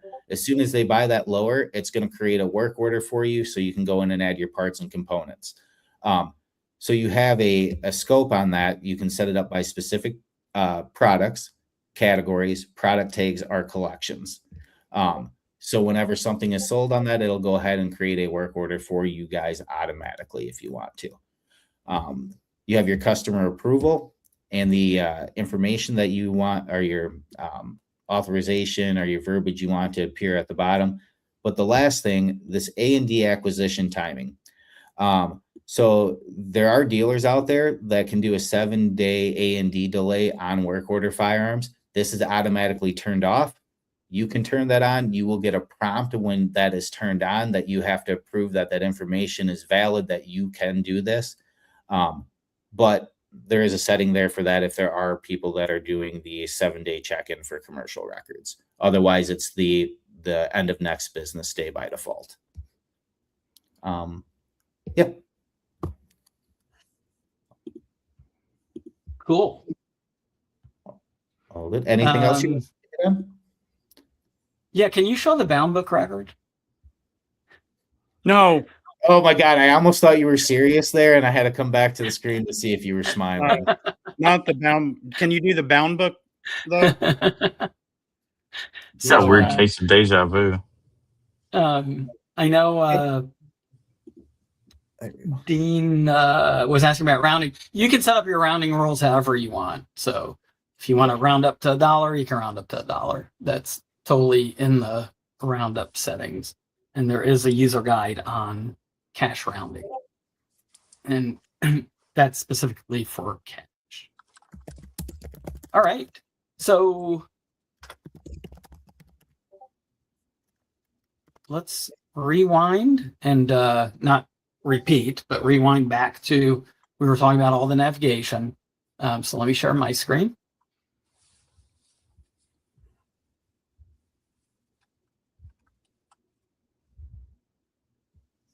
So we were on the inbox. So this inbox is really powerful because you can open up what's called the operation center, which is, again, your whole service center.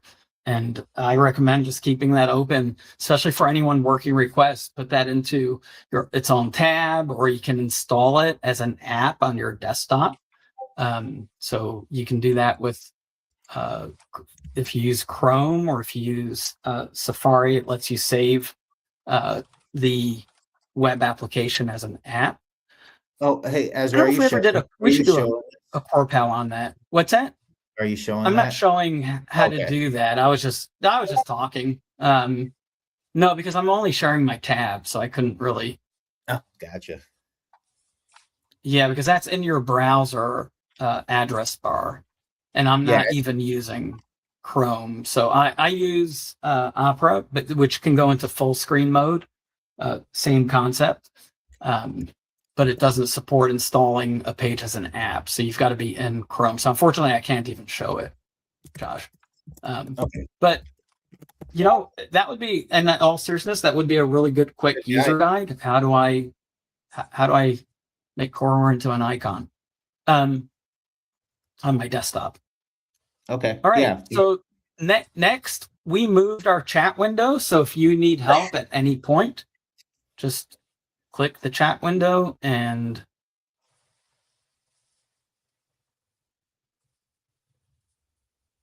I guess they don't want to talk to me, Josh. Did they leave? What? It's just me and you in here now? No, I'm not talking about that. I hit the chat button, but it wasn't coming up, so I'm refreshing my screen. Yeah, okay. It's only you two in here now. Oh, sorry, I'm Joel. always missing our freaking webinar. It comes This up is on your Coreware. conscience. Whatever, dude. All right, Is that happening on your end, Josh, when you hit the chat icon? No, when I hit the chat icon, it pops up and asks me to sign in. There it goes. It's okay. I may have just a slight internet problem. There we go. So again, your chat is where you can start a new request to us if you have any questions. But this chat widget is essentially what also can sit on your website for your customers to communicate to you. So it's the same widget, right? We use it inside of Coreware, and then Josh, on their widget that they put into their website for chats, you can to some extent customize it, right? As far as colors. Oh yeah, yep. So I went over that on you can do the colors, the logo, you can change the verbiage and everything on there. So those are all editable lines in the setup, correct? Nice. Yeah. Not edible lines, but editable lines. I wasn't gonna say anything. Editable. No, they're edible. You can eat it. You're gonna get somebody sued. All right. So the next we've got so basically this is I think our customers only see company portal, right? Am I right about that? Josh? I honestly don't know. They might see both. Company is your portal, Coreware is the portal with us. Oh, yeah. So if you want to see, just if you see both, click both. But basically, the customer portal is literally what your customers, I'll share it, but this is your customers being able to go into my account, right?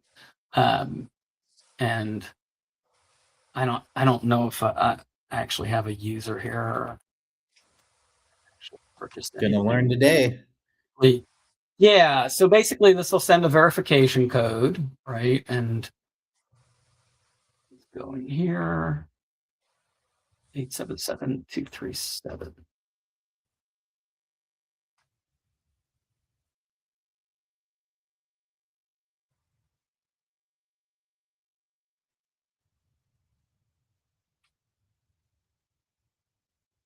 So I don't know if I have any activity on this particular site, but at least we can see what this shows.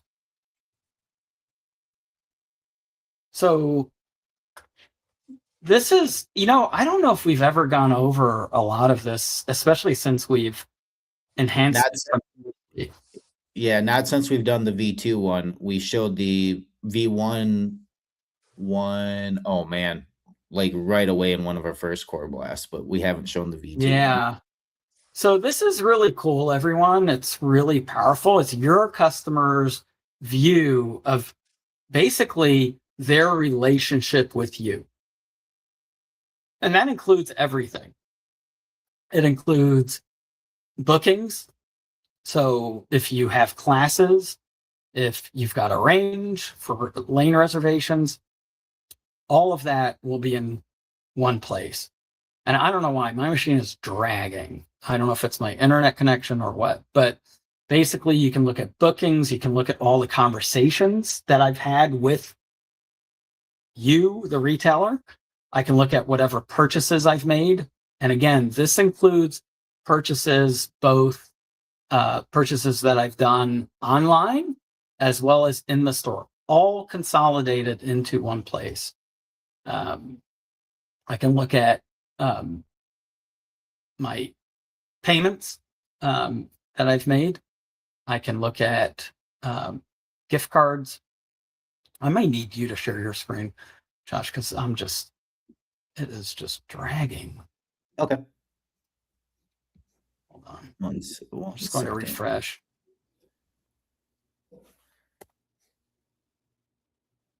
Yeah, if you've got some data. Oh, I'm going to pull it up on Playground and see if I do here. One second. No problem. I'm just trying to refresh here and see if it.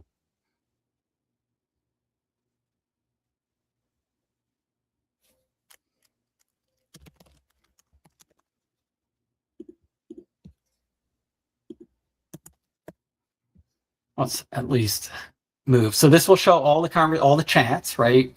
Anything that's maybe waiting for your customer to respond to, any closed chats. And again, a chat is a request, no different than a ticket. It's all the same, right? Everything becomes a request, whether it's through chat, whether it's through email, if you have your email connected, right? So that's your conversations. I've got all of my purchases, which again, is all the purchase history. There we go. Now it's decided my internet's waking up, I guess. Okay. So this shows me all of the purchases that I've made. And I can look at the full order history and the details, of it. I can see any open transactions that I have.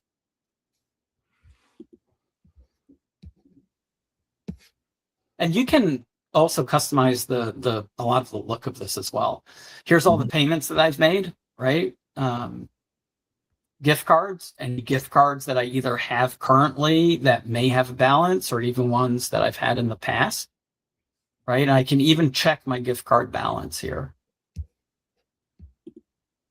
And I can buy a gift card. Did you know you can do that, Josh, right from here? I did not know you could do that right from here. Yeah, right from your account.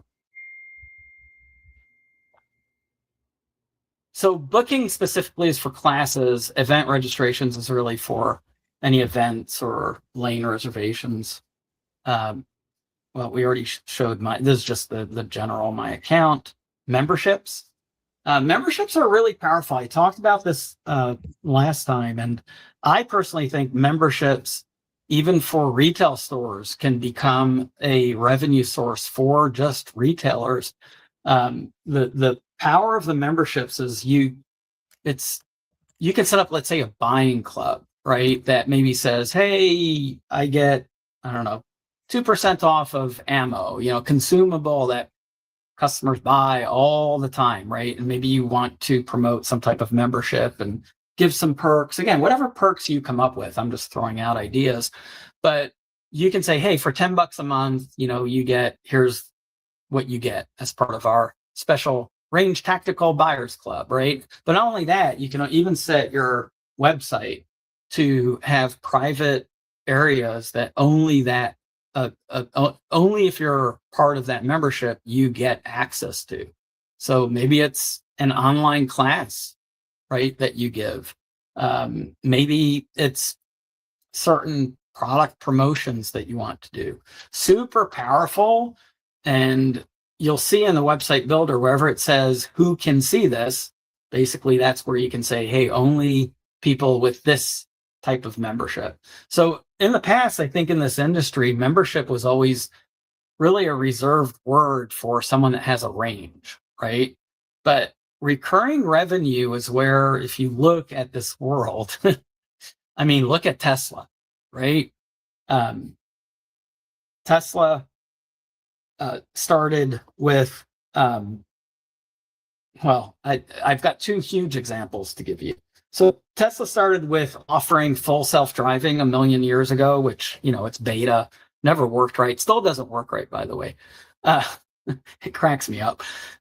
Oh, Josh, you're a witness of that because I know my Tesla tried to kill us at one point. A couple times. That's a side note. But they started with you having to put X amount of dollars to get into the full self-driving club. It was $10,000 when I think it came out, or maybe it was less. I think maybe it started at 6 and then jumped to 8, then went to 10. But now the only way to get self-driving is through a recurring model. So everyone's getting into recurring. I don't know if you guys know about this, but Apple is now starting to look at leasing hardware. So that's one of their announcements. So everyone, and if you look at the big companies and what they're doing, you know, it's not a bad idea to start thinking about how can I get into that game, right? What can I do to create a recurring revenue model for my business? Because recurring revenue is where it's at. So, you know, maybe you've got a custom shop and you want to, you know, you've got a custom accessory that you make, and maybe you make 12 different ones a year, and you've got your monthly widget club, right? Join the club and you get the monthly widget. I mean, we see 9line as a great example in our industry. I don't know if they do subscription box. I wear a lot of 9line t-shirts because I like the shirts, and I'm like, you know what? I don't want to go on the website and just look, just surprise me with something every month. And I kept it. I canceled it after a while, but I kept it for a while. I just ended up with so many freaking t-shirts. It was stupid. But again, there's different ways. And when you talk about how do I get more revenue into my business, you know, you've got to look at what your different streams can be. And you want to look at how can I increase revenue without increasing a lot of costs, without a lot of administrative headaches, and with a high profit margin, right? So it's an area that, you know, I think it's worth looking at. Subscriptions / memberships. You can sell subscriptions without having a membership, right? You can just have a subscription that you're selling. But part of setting up a subscription is you can tie it to a membership. So yeah, just food for thought. But we make membership very easy to manage. Subscriptions, our subscription module in Coreware, if you're still using CoreForce membership or / subscriptions, we have a way to literally migrate you. So let us know, and please let us get you over to the new membership module that is live. I know Caleb made a comment way up asking, well, you know, what are all the features done? So the short answer is no, all the features will never be done because we keep adding features. Are all the features there? I think what Caleb said was, are all the features that are there working? The answer is, I'm going to give you my honest answer, for the most part, right? We have so many features in there, but I'll give an example of something that's not working, our banking connection.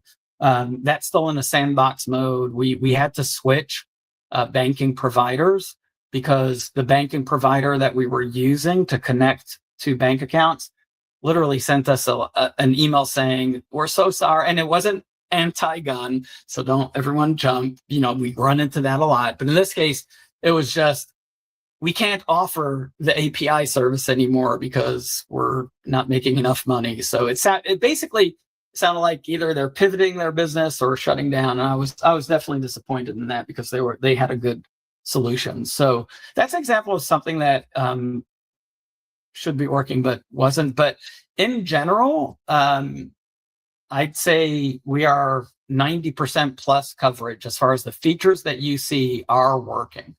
Will you run into some issues? Very possible, but we're closing issue after issue after issue very, very quickly, Caleb. So we encourage you to start using the system. Yeah, go ahead. Everyone uses the system differently in general. Yes. So I could go through the work order 7,000 times and it's going to work fine for me. But you're going to get that one customer that comes in that wants to do X, Y, Z, or there's something that I haven't planned for that I need to fix. So it's all of us at the end of the day are kind of in this together. Like we want to, I want to know how you're using it, what you're running into. So we can make it, we can make it form your business needs at the end of the day. So, but we've got customers right now running live on, I believe, every module that you see other than Pawn, which you probably don't see. So, but you see it on my screen. So I don't want you to think, but other than that, and I would say the general ledger, we haven't, it's there, it's on. We still need to work through some of that, but we just updated the QuickBooks piece where you can pull your chart of accounts and everything from QuickBooks. We're working through that. But again, everything that you see is ready to roll. And we're just trying to encourage everyone, hey, just start using it. Start using the pieces that, again, there's no reason not to use, right? So again, we've got our order history, payment history, and transcripts. What's transcripts? Am I going to school? Is that our chat transcripts? I don't know what transcripts are on that one. No, I had to click it just to see. I'm going to look completed on training transcripts. Oh, okay. I still have no idea what that means. What does that mean? Question mark transcripts. Yeah, what are transcripts? Unless there's some kind of blocker on classes, hey, you need to have this completed. Here's your transcript that I don't know. I'll have to check. Look, at least I'm asking Corey.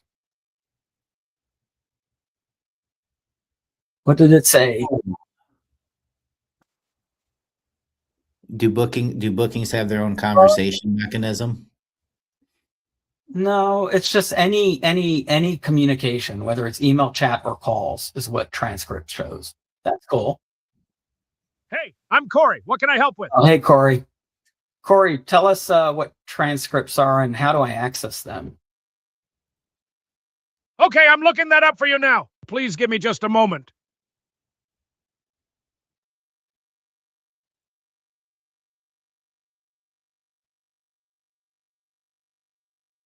Transcripts in Coreware are detailed records of communications like emails, chats, or phone calls between staff and customers. They let you review what was discussed, when, and by whom. You can usually find them in the customer's contact profile or the communications section. Would you like me to show you where to find them or help with something else? Show me where to find them. Okay, I can show you that. Just a moment while I pull it up.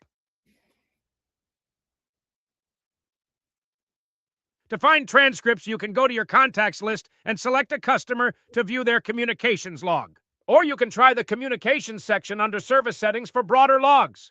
Would you like to view your contact list, go directly to communications settings, or get help finding a specific customer's transcript? I didn't quite catch that. Are you still there? No, I've left.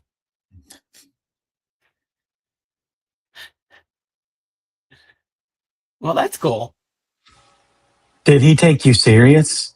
You know what? No, I turned him off.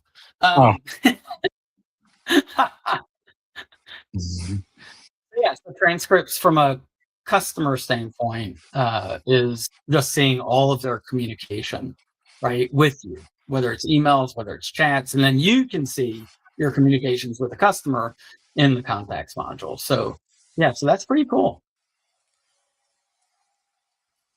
That's very cool. Yeah, so back to our,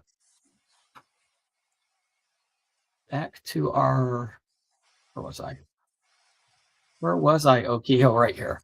Too many tabs open.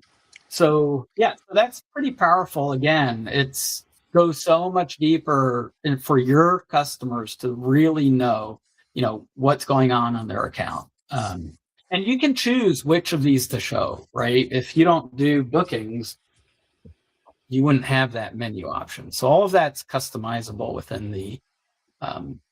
within the portal.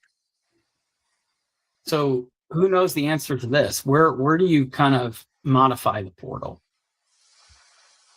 Well, there's probably a few different things you could do. Mine, like if you want to change the logo and the stuff for your portal, maybe your portal is just a standalone page. You can do that under the service settings, and then the website integration, there's the customer portal. But I would say most of this stuff, since it's embedded, is going to be in the website designer as far as your main page look and feel.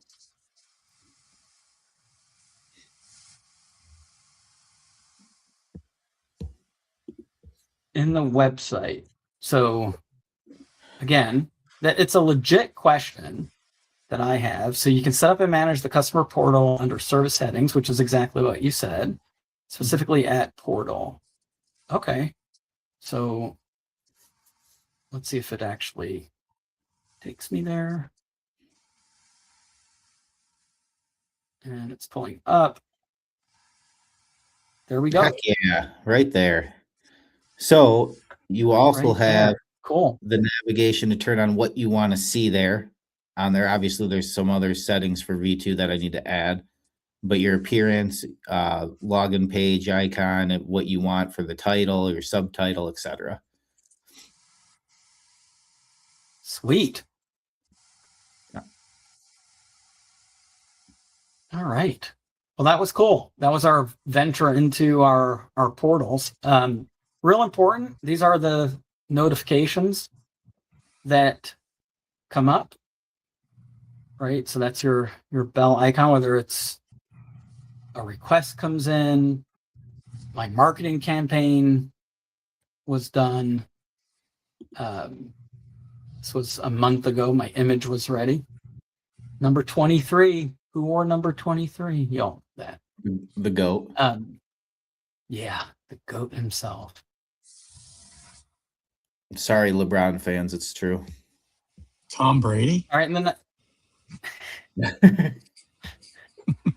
and the nice thing is, again, these notifications aren't just notifications. Again, it's letting me know that particular one expired. I didn't just do that. That was a while ago. But you can click on any of these notifications and it will take you to that specific details of that notification. So a lot of these, I think, are ones that expired. You can tell how much Hunter's. You can tell how much Hunter's been using the sales demo. Good job, Hunter. That says a month ago. Nice. Wow. Yeah, good job, Hunter. Oh, but you know what? I take it back. I can't give Hunter a hard time on this. I'm in as me, and I never go into the sales demo. Dang it. We were hoping we could give Hunter a hard time. All right, so I want to talk about how are we doing on time? Are we having fun? Almost 2 yeah. hours. I think we're almost halfway done, and then I think Colt's going to take the second half. So yeah, we're good. Awesome. So here, I can give Hunter a hard time now. Look at Hunter's marketing score. 22 out of 100. Wait, Yeah. is that right? So that is right, by the way. And I wanted to talk about this. So, Joel, in all seriousness, have we talked about a marketing score? I don't think we've, because this is totally revamped now. And it's a really cool feature. I don't remember if we showed it off in the last webinar or not. But if we did, we briefly mentioned it. Didn't? We briefly mentioned it. Gotcha. So this score is analyzing everything in my marketing module as far as how I'm doing, and it comes up with a score. And again, I can ask Corey what this means. So let me ask Corey what the score means, and you'll see in the last. So this is where it's showing me, right, what needs attention. So it literally at 22 certainly needs attention. Your marketing needs attention. Start with average rating and form leads to turn things around. Last 30 days, your website welcomed 79 visitors and earned $899 from 14 orders. So it's based on the metrics of number of visitors and how many converted to sales. It comes up with a marketing score. Now, again, this is a demo site. So it makes total sense that we have a very low score. So don't really be alarmed. And if you have not really been using the marketing module, your score will probably show up low, but the whole thing is this is where you want to work on. How do you improve the score? But we also decided, well, why should we automatically create the score? Because we don't know how you run your marketing. We don't know how you run your business. We don't know how you want to measure, right? So one of the really nice things, and I hope I can figure out where it's set up, because I was hoping, Witz would be around, but he's not. And that's good because he's been pretty busy. But you can actually change the way this score is calculated. I'm just going to quickly see. I might need to ask Corey to tell me if it knows. Am I missing the settings? I'm looking too right now, so it's not just you. Yeah, but where's the marketing settings? I almost feel like it's under email and then settings. I'm looking. Yeah, there's a settings there. Let's see. That might just be. I think it's just email.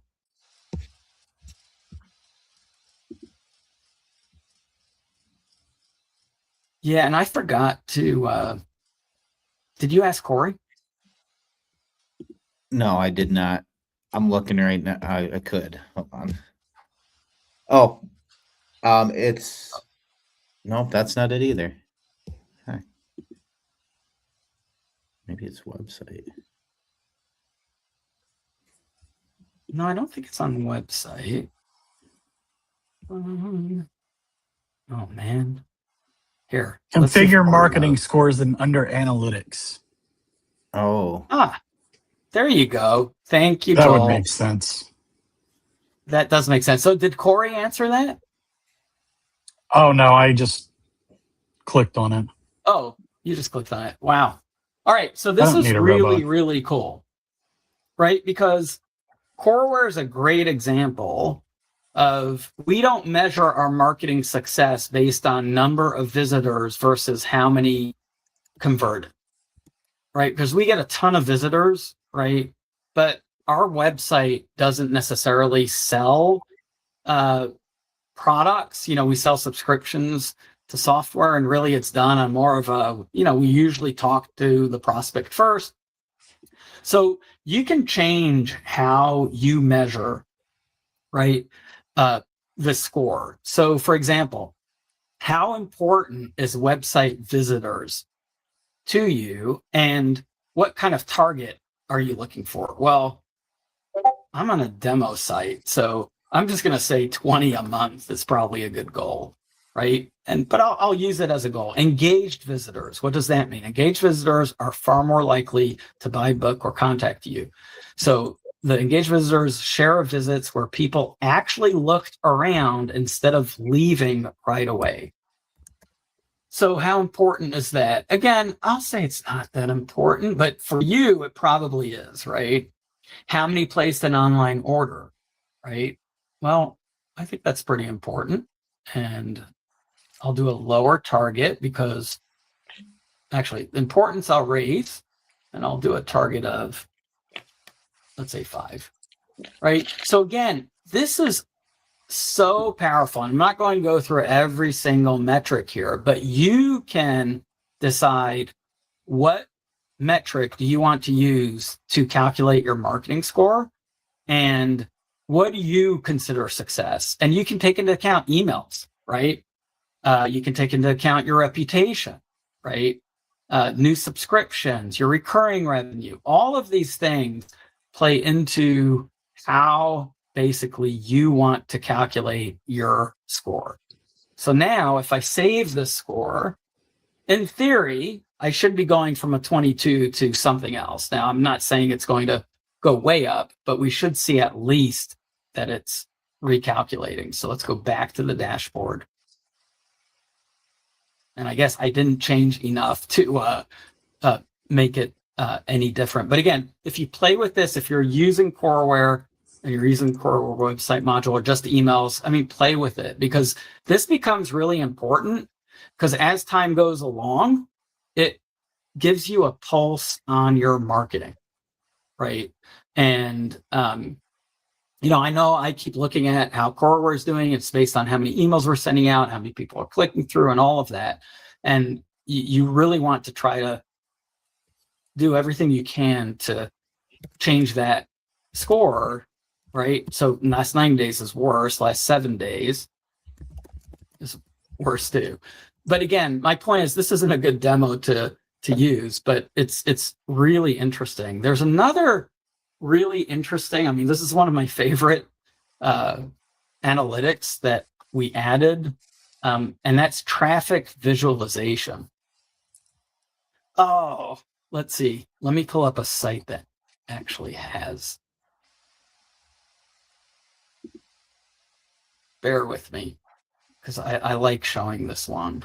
So analytics and marketing has been enhanced tremendously. And again, analytics, the more information you have, the more it helps you figure out what actions do I need to take. If I've got a low marketing score, I can literally look at, okay, why am I scoring so low? Is it because I'm not measuring it properly, or is it because I'm not performing, right? My email campaigns are not performing, for example. So let me share here. So this is our visitor journey. How cool does that look? And I think it's a little harder to read in dark mode. So Colt, maybe put your sunglasses on. And another navigation item, that little screen is where you can change from light mode to dark mode. In this case, I'm going, yeah, that's much better. I can see that better. So this is cool because this is showing exactly where customers are entering your website from and their journey, right? And it gives you total stats, right, on their entire journey in your website. And it gives you an idea of what pages they're on, what pages they're visiting, what page they're going to from what page. This helps you see, how effective your website is, and it gives you up to 5 steps. Obviously, they may go further and further down your website, but it literally gives you a lot of insight into your website. And again, the more insight you have, this is how the big customers succeed, is with data and being able to take all this data and actually look at it in a way that helps you make informed business decisions. So really powerful. Again, we revamped the entire analytics. You can still use Google Analytics if you want to, but you can also just use our analytics, which again, we're trying to target you as a business person, not an SEO expert, right? And that's what we designed our analytics with you in mind, so that you can actually act on all of these. So if you look, you've got your marketing score here, you've got your visitors, your orders, your revenue, quick exits, engaged. I mean, it's just a lot of good information here with recommendations on what to do next. So apparently our visitors are leaving too fast, right? I'm back on our demo site. Really, really powerful things. And you don't have to be a marketing expert. Again, the more you take ownership of your business, it goes towards our theme, right? You're the boss, right? We're just giving you tools to use, whether it's AI, whether it's analytics, whether it's, certain module. They're all tools for you to use to operate your business. You need to be the business operator. The more third parties that you allow to operate your business, the less control you have, the more bills you have, and the outcomes aren't always positive. Even if the intention is there, right? Because you know your business best. So we're trying to give you the tools to operate as much as you want, or you can, again, still have a third party do things, but you'll be able to analyze your third party results directly without asking the third party to present their results, which they'll always present as a positive, right? Here's what we did for you when you paid us $5,000 for SEO optimization. Well, maybe you should have taken that $5,000 and spent it on direct marketing. Or just done cocaine, because that's probably it would have done the same thing. I'm just joking out there, everybody. We all can do the rain dance of the SEO YouTube, experts. YouTube, love you, BB, love you. All the It's a BB. BB gun? Oh, crap. I just said the G word.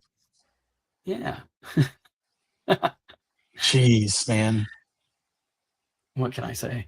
And again, you can always ask Corey what your score means. We're there to help throughout. You've seen us. Our platform is getting so big, I don't remember half the stuff. So, and Joel, you just clicked around, but what would have happened if you actually used our tool? It probably would have taken me right there.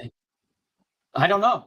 Can I set up my marketing score metrics?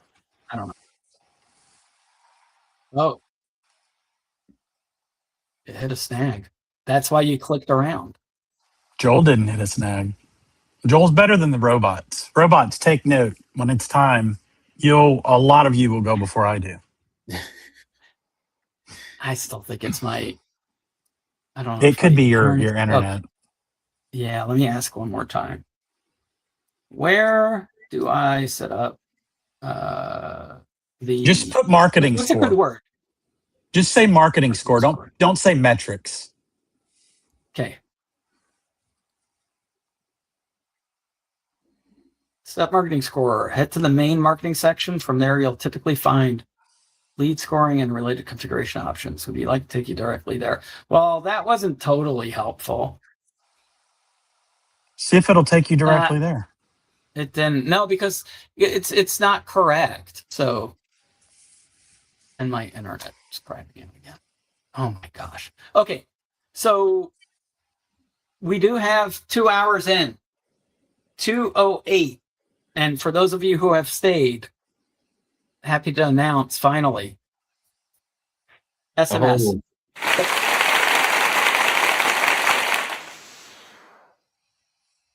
SMS is here, folks.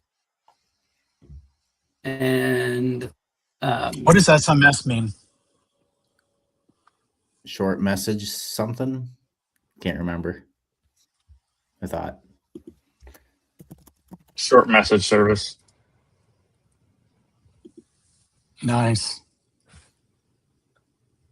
Yes. So that means I can go link that up then on my side. Yeah. Wait, say that again?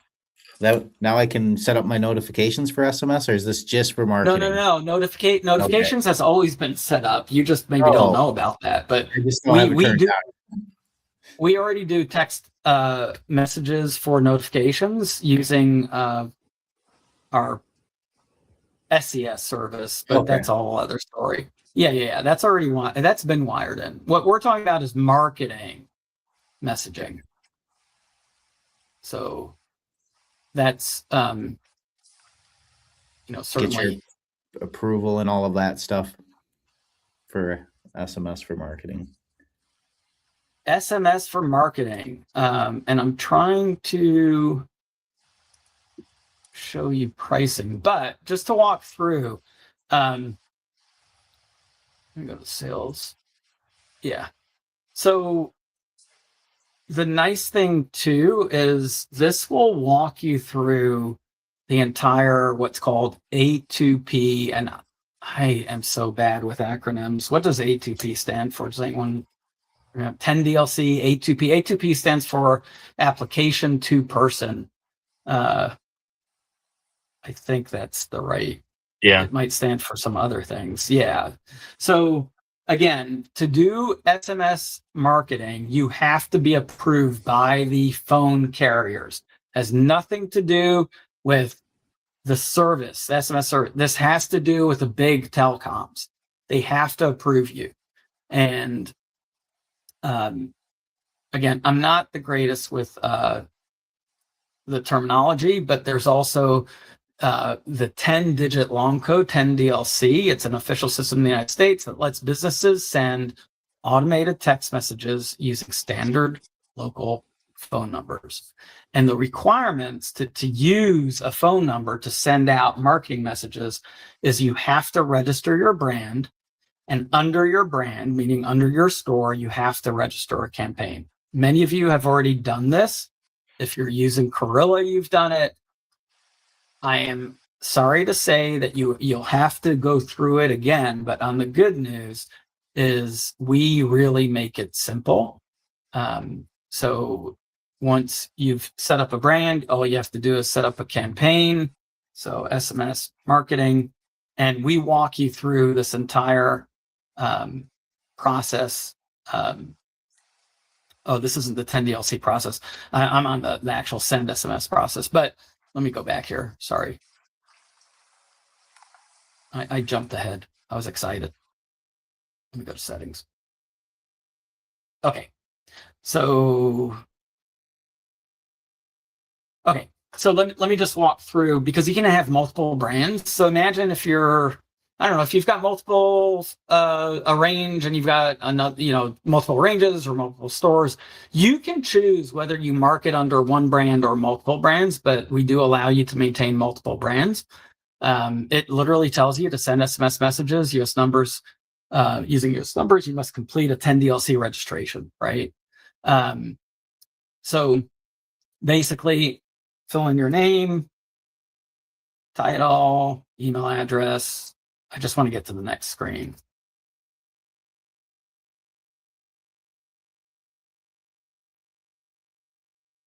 Right, and we grab any information we can. We grab from Coreware, obviously, fill it in for you. Required fields have an asterisk next to them. You do need a valid EIN. I think that's right. Entity type. So I'm a private for profit. All right. And again, I'll ask you for your vertical, which we default to retail because most of our customers are retail. And then anywhere where you see this little compass, you can use it to help generate responses. So literally, my business name is Core Range, and it came up with this description: use SMS to send customers exclusive promotions, special offers, and follow-up messages. Hit next. I can then enter my campaign, and it gives you examples. But again, hit Corey if you just can't think of what the answer should be, and you can modify it from there. Don't hit Corey, just hit the button. You hit Corey, Snap you're going to have that issues. I mean, it will create your sample message. How easy is this, guys? It's pretty And brain no, we dead, don't have one stupid, button that simple. does it all, because we want you to read each question, because you don't just use the robot. You want to look through and make sure that, Verify. okay, yeah, this makes sense, right? Verify. Right. All right. And then Right. last one, and you just hit submit registration. Here's the really cool thing too. If you want, it's up to you, but we are using a service provider that has an expedited service. We've never seen such fast turnaround, and it's, I think, $25. You can pay a one-time fee and you get approved within 2 days, 48 hours, which is pretty freaking awesome. Yeah.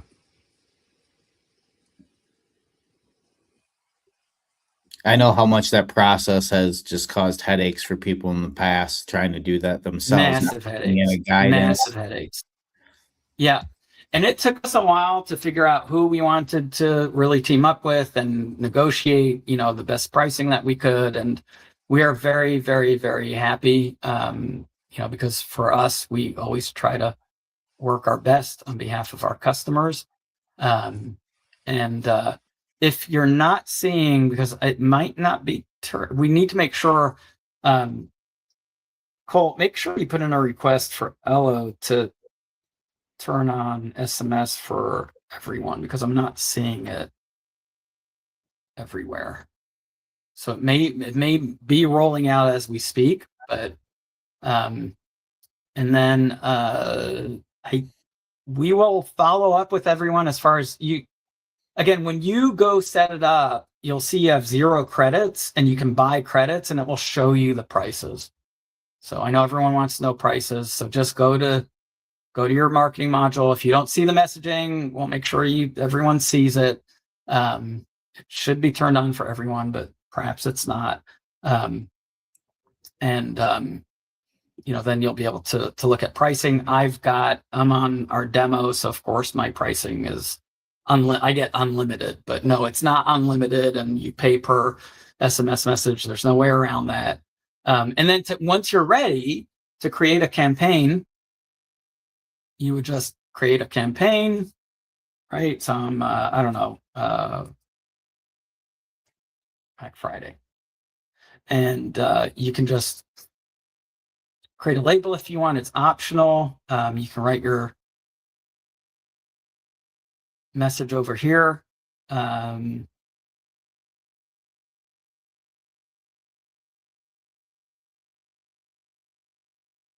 our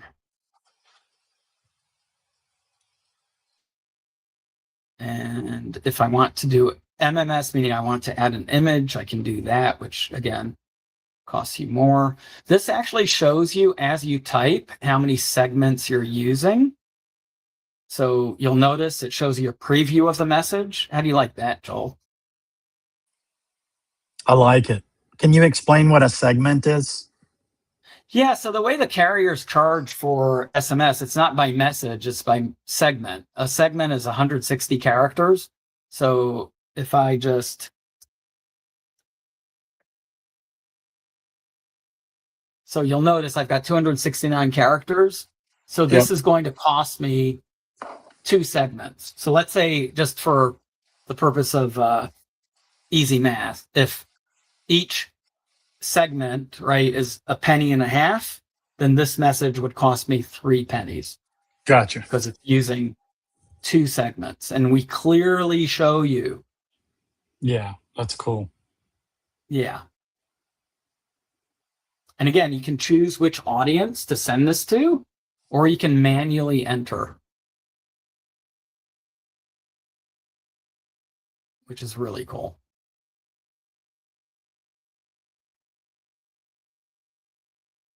I can also upload a CSV just to send to a list. So again, you can use your audience builder, which is in the contacts module, or you can create a unique campaign.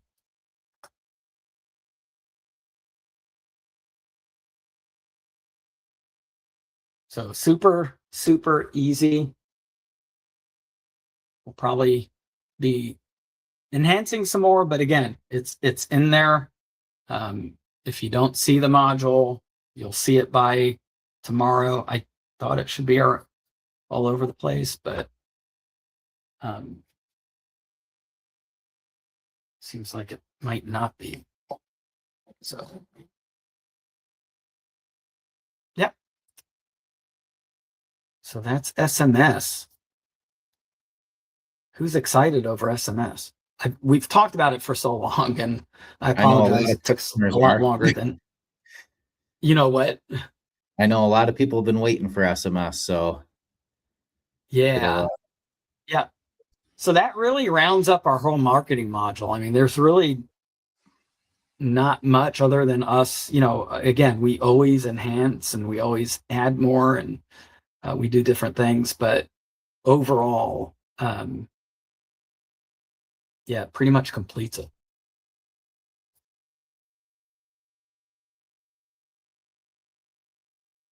All right, Colt, what do you have to share with us?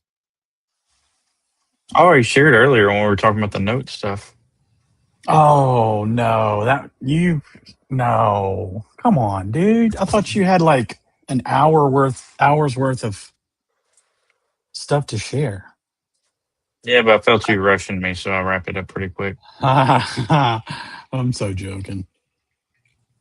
So, Joel, when's our next in-person event where people can see us? SHOT Show. For now. You got it. SHOT Show. We're already talking SHOT Show, everyone.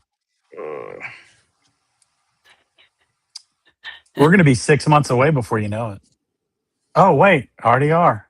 Already We are. are. And then we're going to be 3 months away. Oh, wait. We already are. Yeah.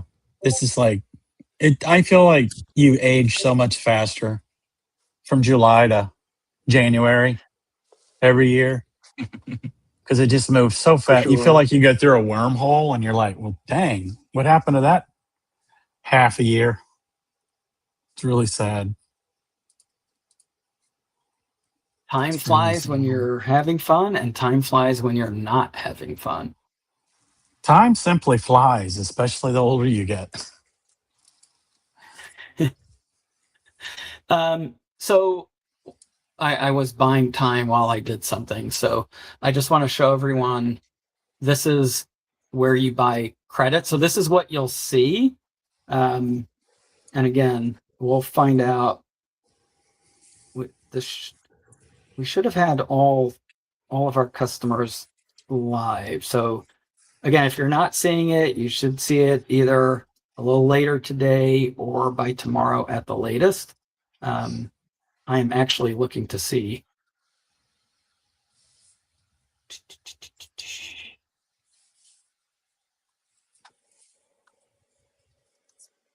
Sorry, I'm being stubborn, everyone.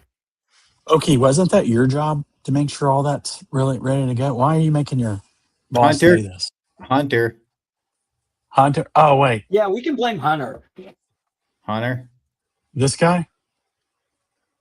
Yeah, always out on the range. Always out on the range. Oh my gosh. So you'll see, just to explain while I'm doing something in the background, you'll see that we've got two ways of purchasing SMS. You can either buy a subscription, or you can do a one-time pack. So if you want to just try out sending 500 messages, just spend $25, and then you can, whenever you're ready to fill that up more, just buy another one. Or you can just go on a subscription. If you're sending many, many more than SMS messages, let us know. And, on volume, we can provide some even better pricing, but it depends on your volume.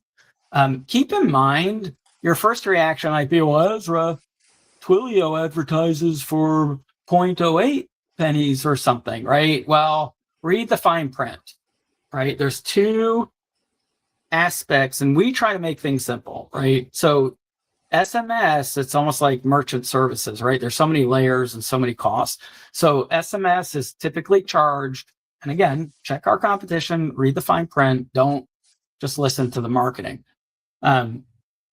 They will charge a fixed amount, but then they tack on the carrier cost. So when they say, hey, we're sub penny per SMS message, that 99% of the time, that's without carrier charges. So very different with us. It's all in, right? So it's one price, you're all in, it's fully integrated. So it just works a whole lot better.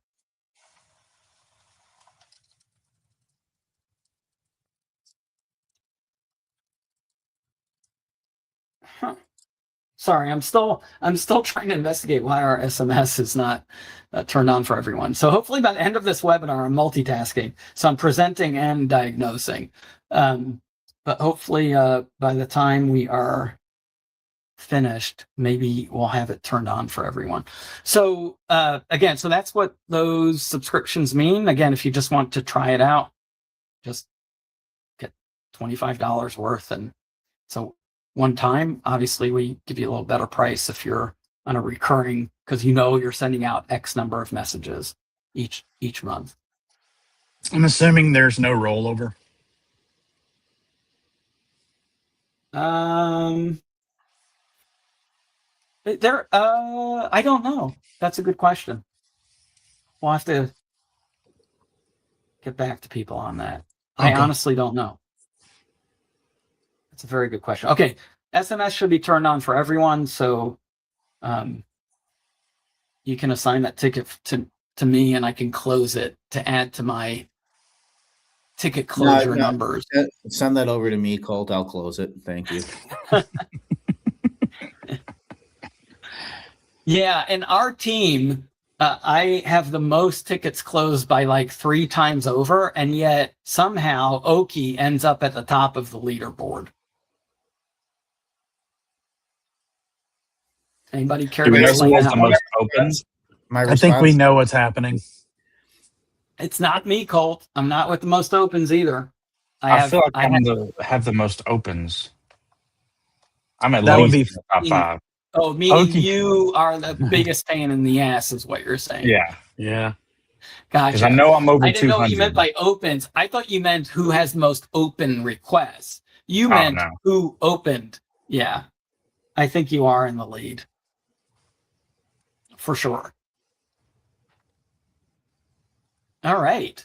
Ezra, just so you know, after the changes to the analytics and how it's calculated, you are number Still one. not.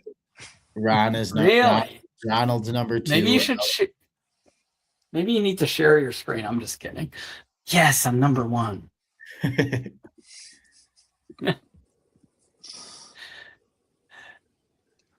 All right. Let's talk Armory. Anybody want to talk Armory? Everybody know what the Armory is? The Armory? The Armory. The Armory. The Armory. That one? Oops. That's the one.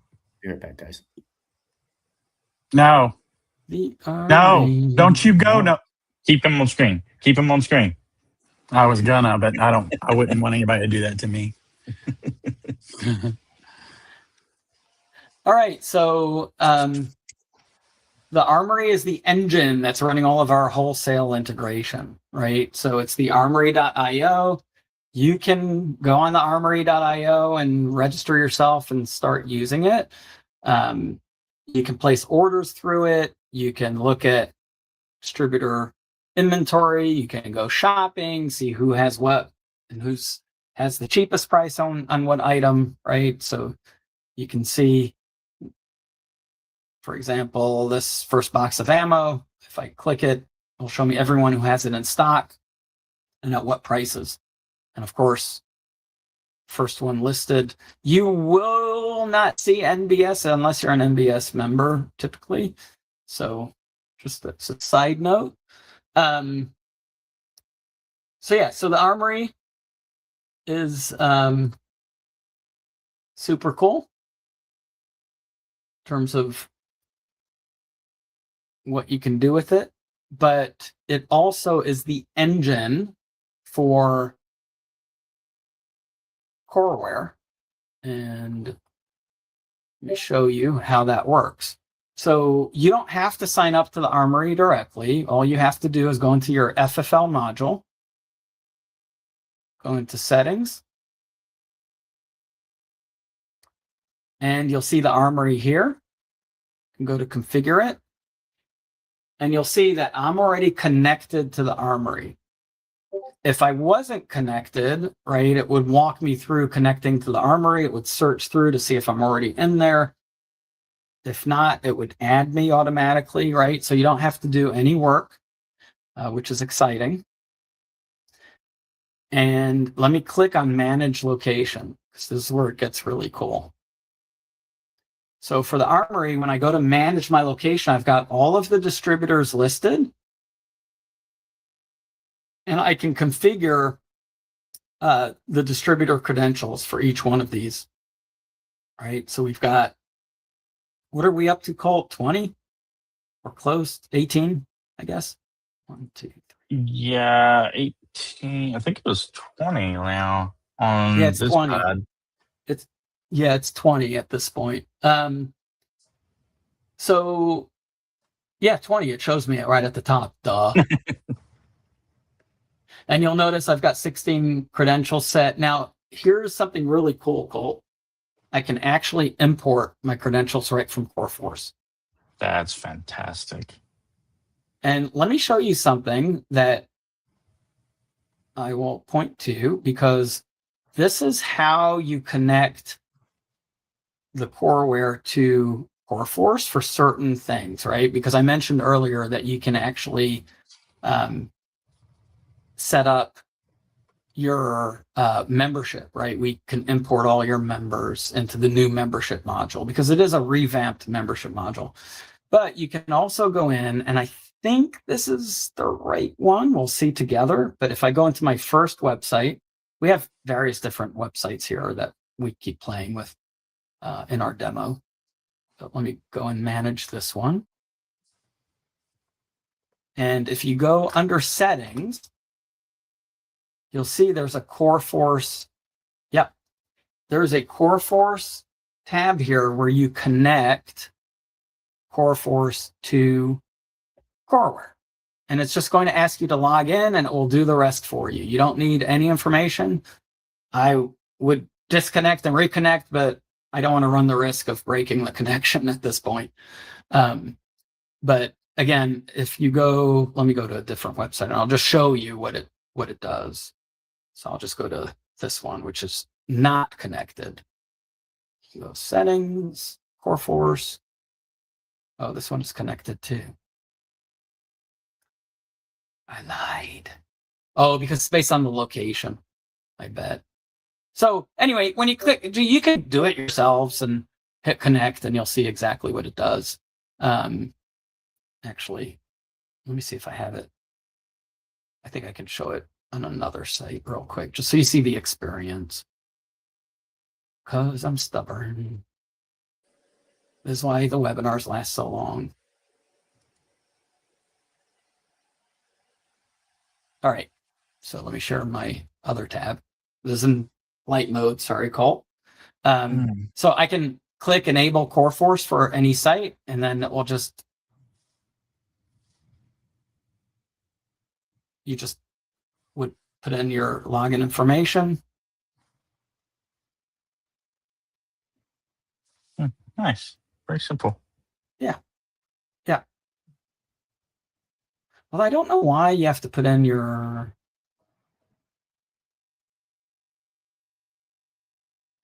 API URL, but Okie, you're talking to nobody. But How about it this? autofills your API URL, but not every CoreForce site has the same subdomain. That's why it's asking for your customer-facing URL. That's probably Gotcha. exactly what Okie was saying. Right, Okie? That's what you were saying. I was assuming that it should fill out the API URL based off of your customer facing URL. Yeah, but we have a lot of customers. Oh, that look, the guys, subdomain this is doesn't also match. an older connection was found. So I think that's part of the reason on this one. So that kind of makes sense. Okay. So anyway, again, on any of your sites, you can just connect that site to CoreForce. I'm being stubborn, but I was just curious if this one doesn't. No, it on that whole one, it already found. That's why it's the automatically, same. yeah. But I think if it didn't have a connection before, it will actually let me just log in and it will pull that information in for you. So I think they've made it pretty straightforward. Again, we probably want a user guide on that. So again, that's how CoreForce is connected. And then back to the Armory, all you have to do is import your credentials directly from CoreForce. So you go to the Armory, go to settings. Oops. Go to manage location and import from CoreForce. So I'm actually going to, because I know I've got credentials for RSR, you'll notice here it needs credentials. Do you see how that shows needs credentials? Mm-hmm. So I'm just going to test this. I'm going to import it from CoreForce. Voila. So it already knows all these already imported, but it doesn't have RSR. So I just hit import. Fantastic. Bam. Nah, and updated from And 16 to 17 on the credentials at the top. Yeah. And now all I have to do is I can choose the supplier that distributor represents. And let me explain what that means. In Coreware, just like CoreStore, you've got suppliers, right? And you RSR, let's say you have two stores. You, in theory, have one supplier RSR, right? But you might have two different credentials, right? With RSR. A lot of the distributors, they have you set up separate credentials, for each location. So that's why all of this is location driven.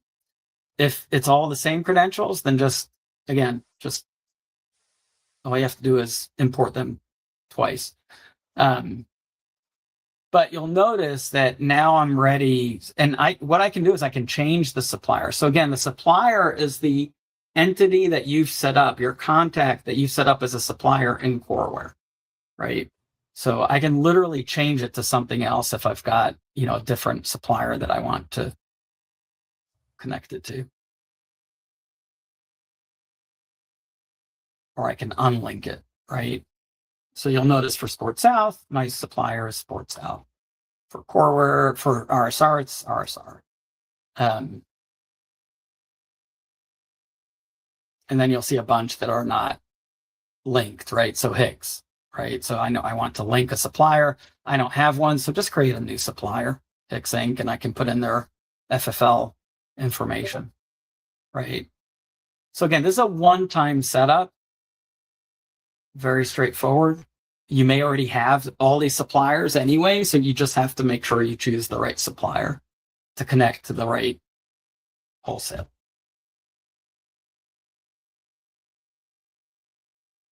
And then just to show you, now I can go into my purchasing module, which I was looking for, but I forgot I moved it way at the top. And I can go to purchase orders, create PO. And I'm going to, again, I know I want to order this from RSR. Of course, you can search our catalog, right? And I've got this RSR. Again, I've got two set up. I don't know why, but this shows that it's linked to the Armory. And now I can search for some ammo. Let's check stock availability just to see if this is an item that, oh, look, I chose an item that, yep, RSR has.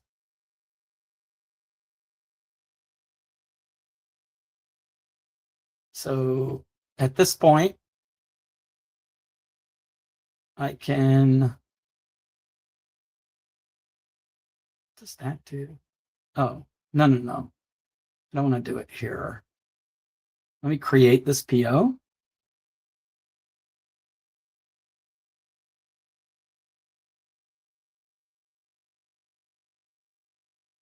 And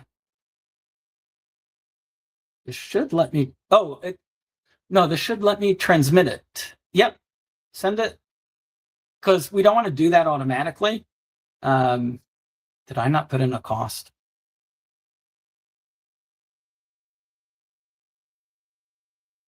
Oh, there's a cost. Oh, Yeah, let's say I shows want to total order value. 10. Let's order 10. Yeah, and it shows our Armory fulfillment. Fulfillment type is dealer as opposed to customer dropship or FFL dropship.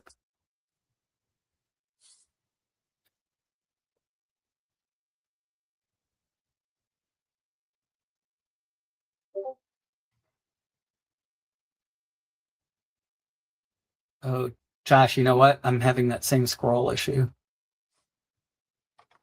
I was just wondering if that's what was going on, where you can't get to the submit button. Yeah. Yeah.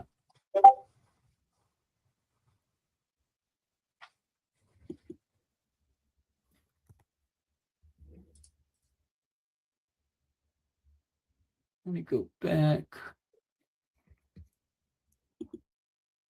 Again, let me send it. I don't know. We'll have to look to see why that cost is not pulling up, right? It might be that I'm not fully set up on that Armory, but at this point, you should be able to, oh, yeah, it's not pulling up my items for some reason. So I don't know why it's doing that, but basically, once you add your items, choose an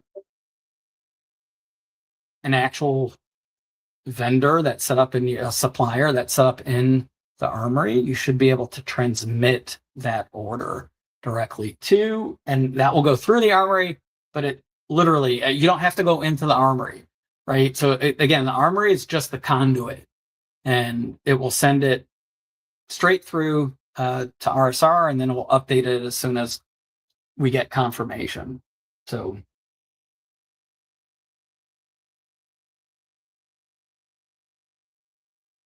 yeah, super excited to be at this point. We'll probably get a couple of core pals going on this. Yeah, it shows the totals here. So I still don't know why it's not showing that when it tries to generate. I don't know if I'm just doing something wrong, but Joel, remind me, we'll do a core pal on sending out distributor orders. And again, this will work the same way in the fulfillment. It will work the same way. Even on the register, we're going to let you order directly from a distributor right from the register. It will just create, when you create a sales order, rather than having to go into the fulfillment, because if someone's in your store and they're buying a bunch of ammo, but then they have one item that maybe it's not in stock, we still want you to be able to say, hey, do you want to fulfill that? We'll get it shipped so you can pick it up, or if the distributor supports drop ship, we'll also support that as well. So that's the Armory. What else we got, guys? Lots of big news. Oh, there's a couple questions. Dylan, he says he doesn't see a settings menu in the FFL. That's probably a permission issue.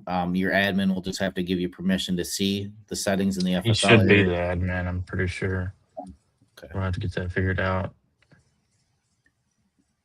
And then the other one we were running into was some of the customers were trying to follow along, but it says that it's only support access to link the Coreforce site. So on that side, if we have to link that, we can.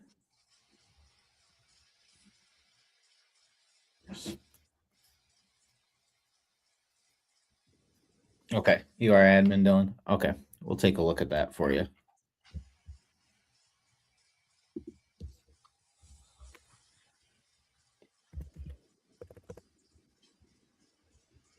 What else we got?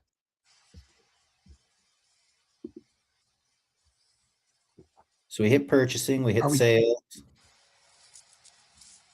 Are we coming to an end, folks? I don't have anything.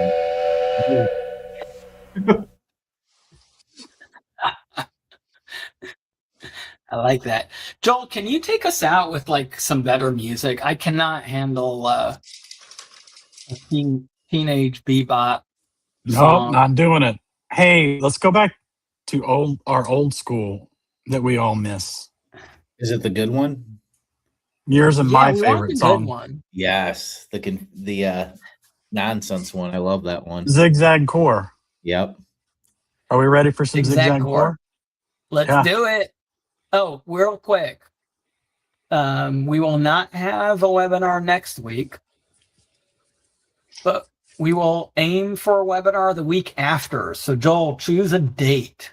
I don't know. Do people like Mondays? I Wednesday? may not be back home Monday. Yeah. We need to do it after. You're right. That's a good I mean, point. I could do it from the beach. Yeah, you could. Are you going to take a few days on the beach? I don't know. Depends on how tired I am after I'm hanging around with all you guys. Hey, if anyone wants Joel to visit them, Joel's going to be driving Yes. from Louisiana to Miami. Joel, didn't we put a tracker one time? We need to do that. Joel Tracker? I think Corey can do it, right? Yeah. I'll have Corey make us a. Did you say put a tracker on me? Yeah. We're not putting a tracker on me. Yeah, we definitely need to put a tracker on you so we don't lose you. No. Be like, why is he at a strip club? Guys, thank you so much for joining us. We will see you soon, and look out for some Core Pals coming up. And again, thank you for joining us. Anybody got any closing words? Good luck on your A2M registration. Okay. I don't know. Hi, guys. Bye. Cabbage in a cape with a customer grin. We're on the mic with a limited spin. Quarter past clean in a digital jam. Cores in motion like a hologram. Sidewalk come with a cash box glow. Where don't stop when the numbers flow. Everything shines when the beat runs tight. Coreware cruising in the pixel light. I saw a milkshake levitate at the edge of the Ethernet. Coreware, where moonwalk, then the lights blink 12.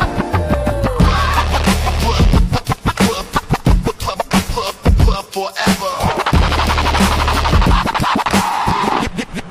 Exact when the neon zigzag core, eyes wide open. We got style, never broken. Slide the code in a jazz up flare. 1-2 punch from Coreware.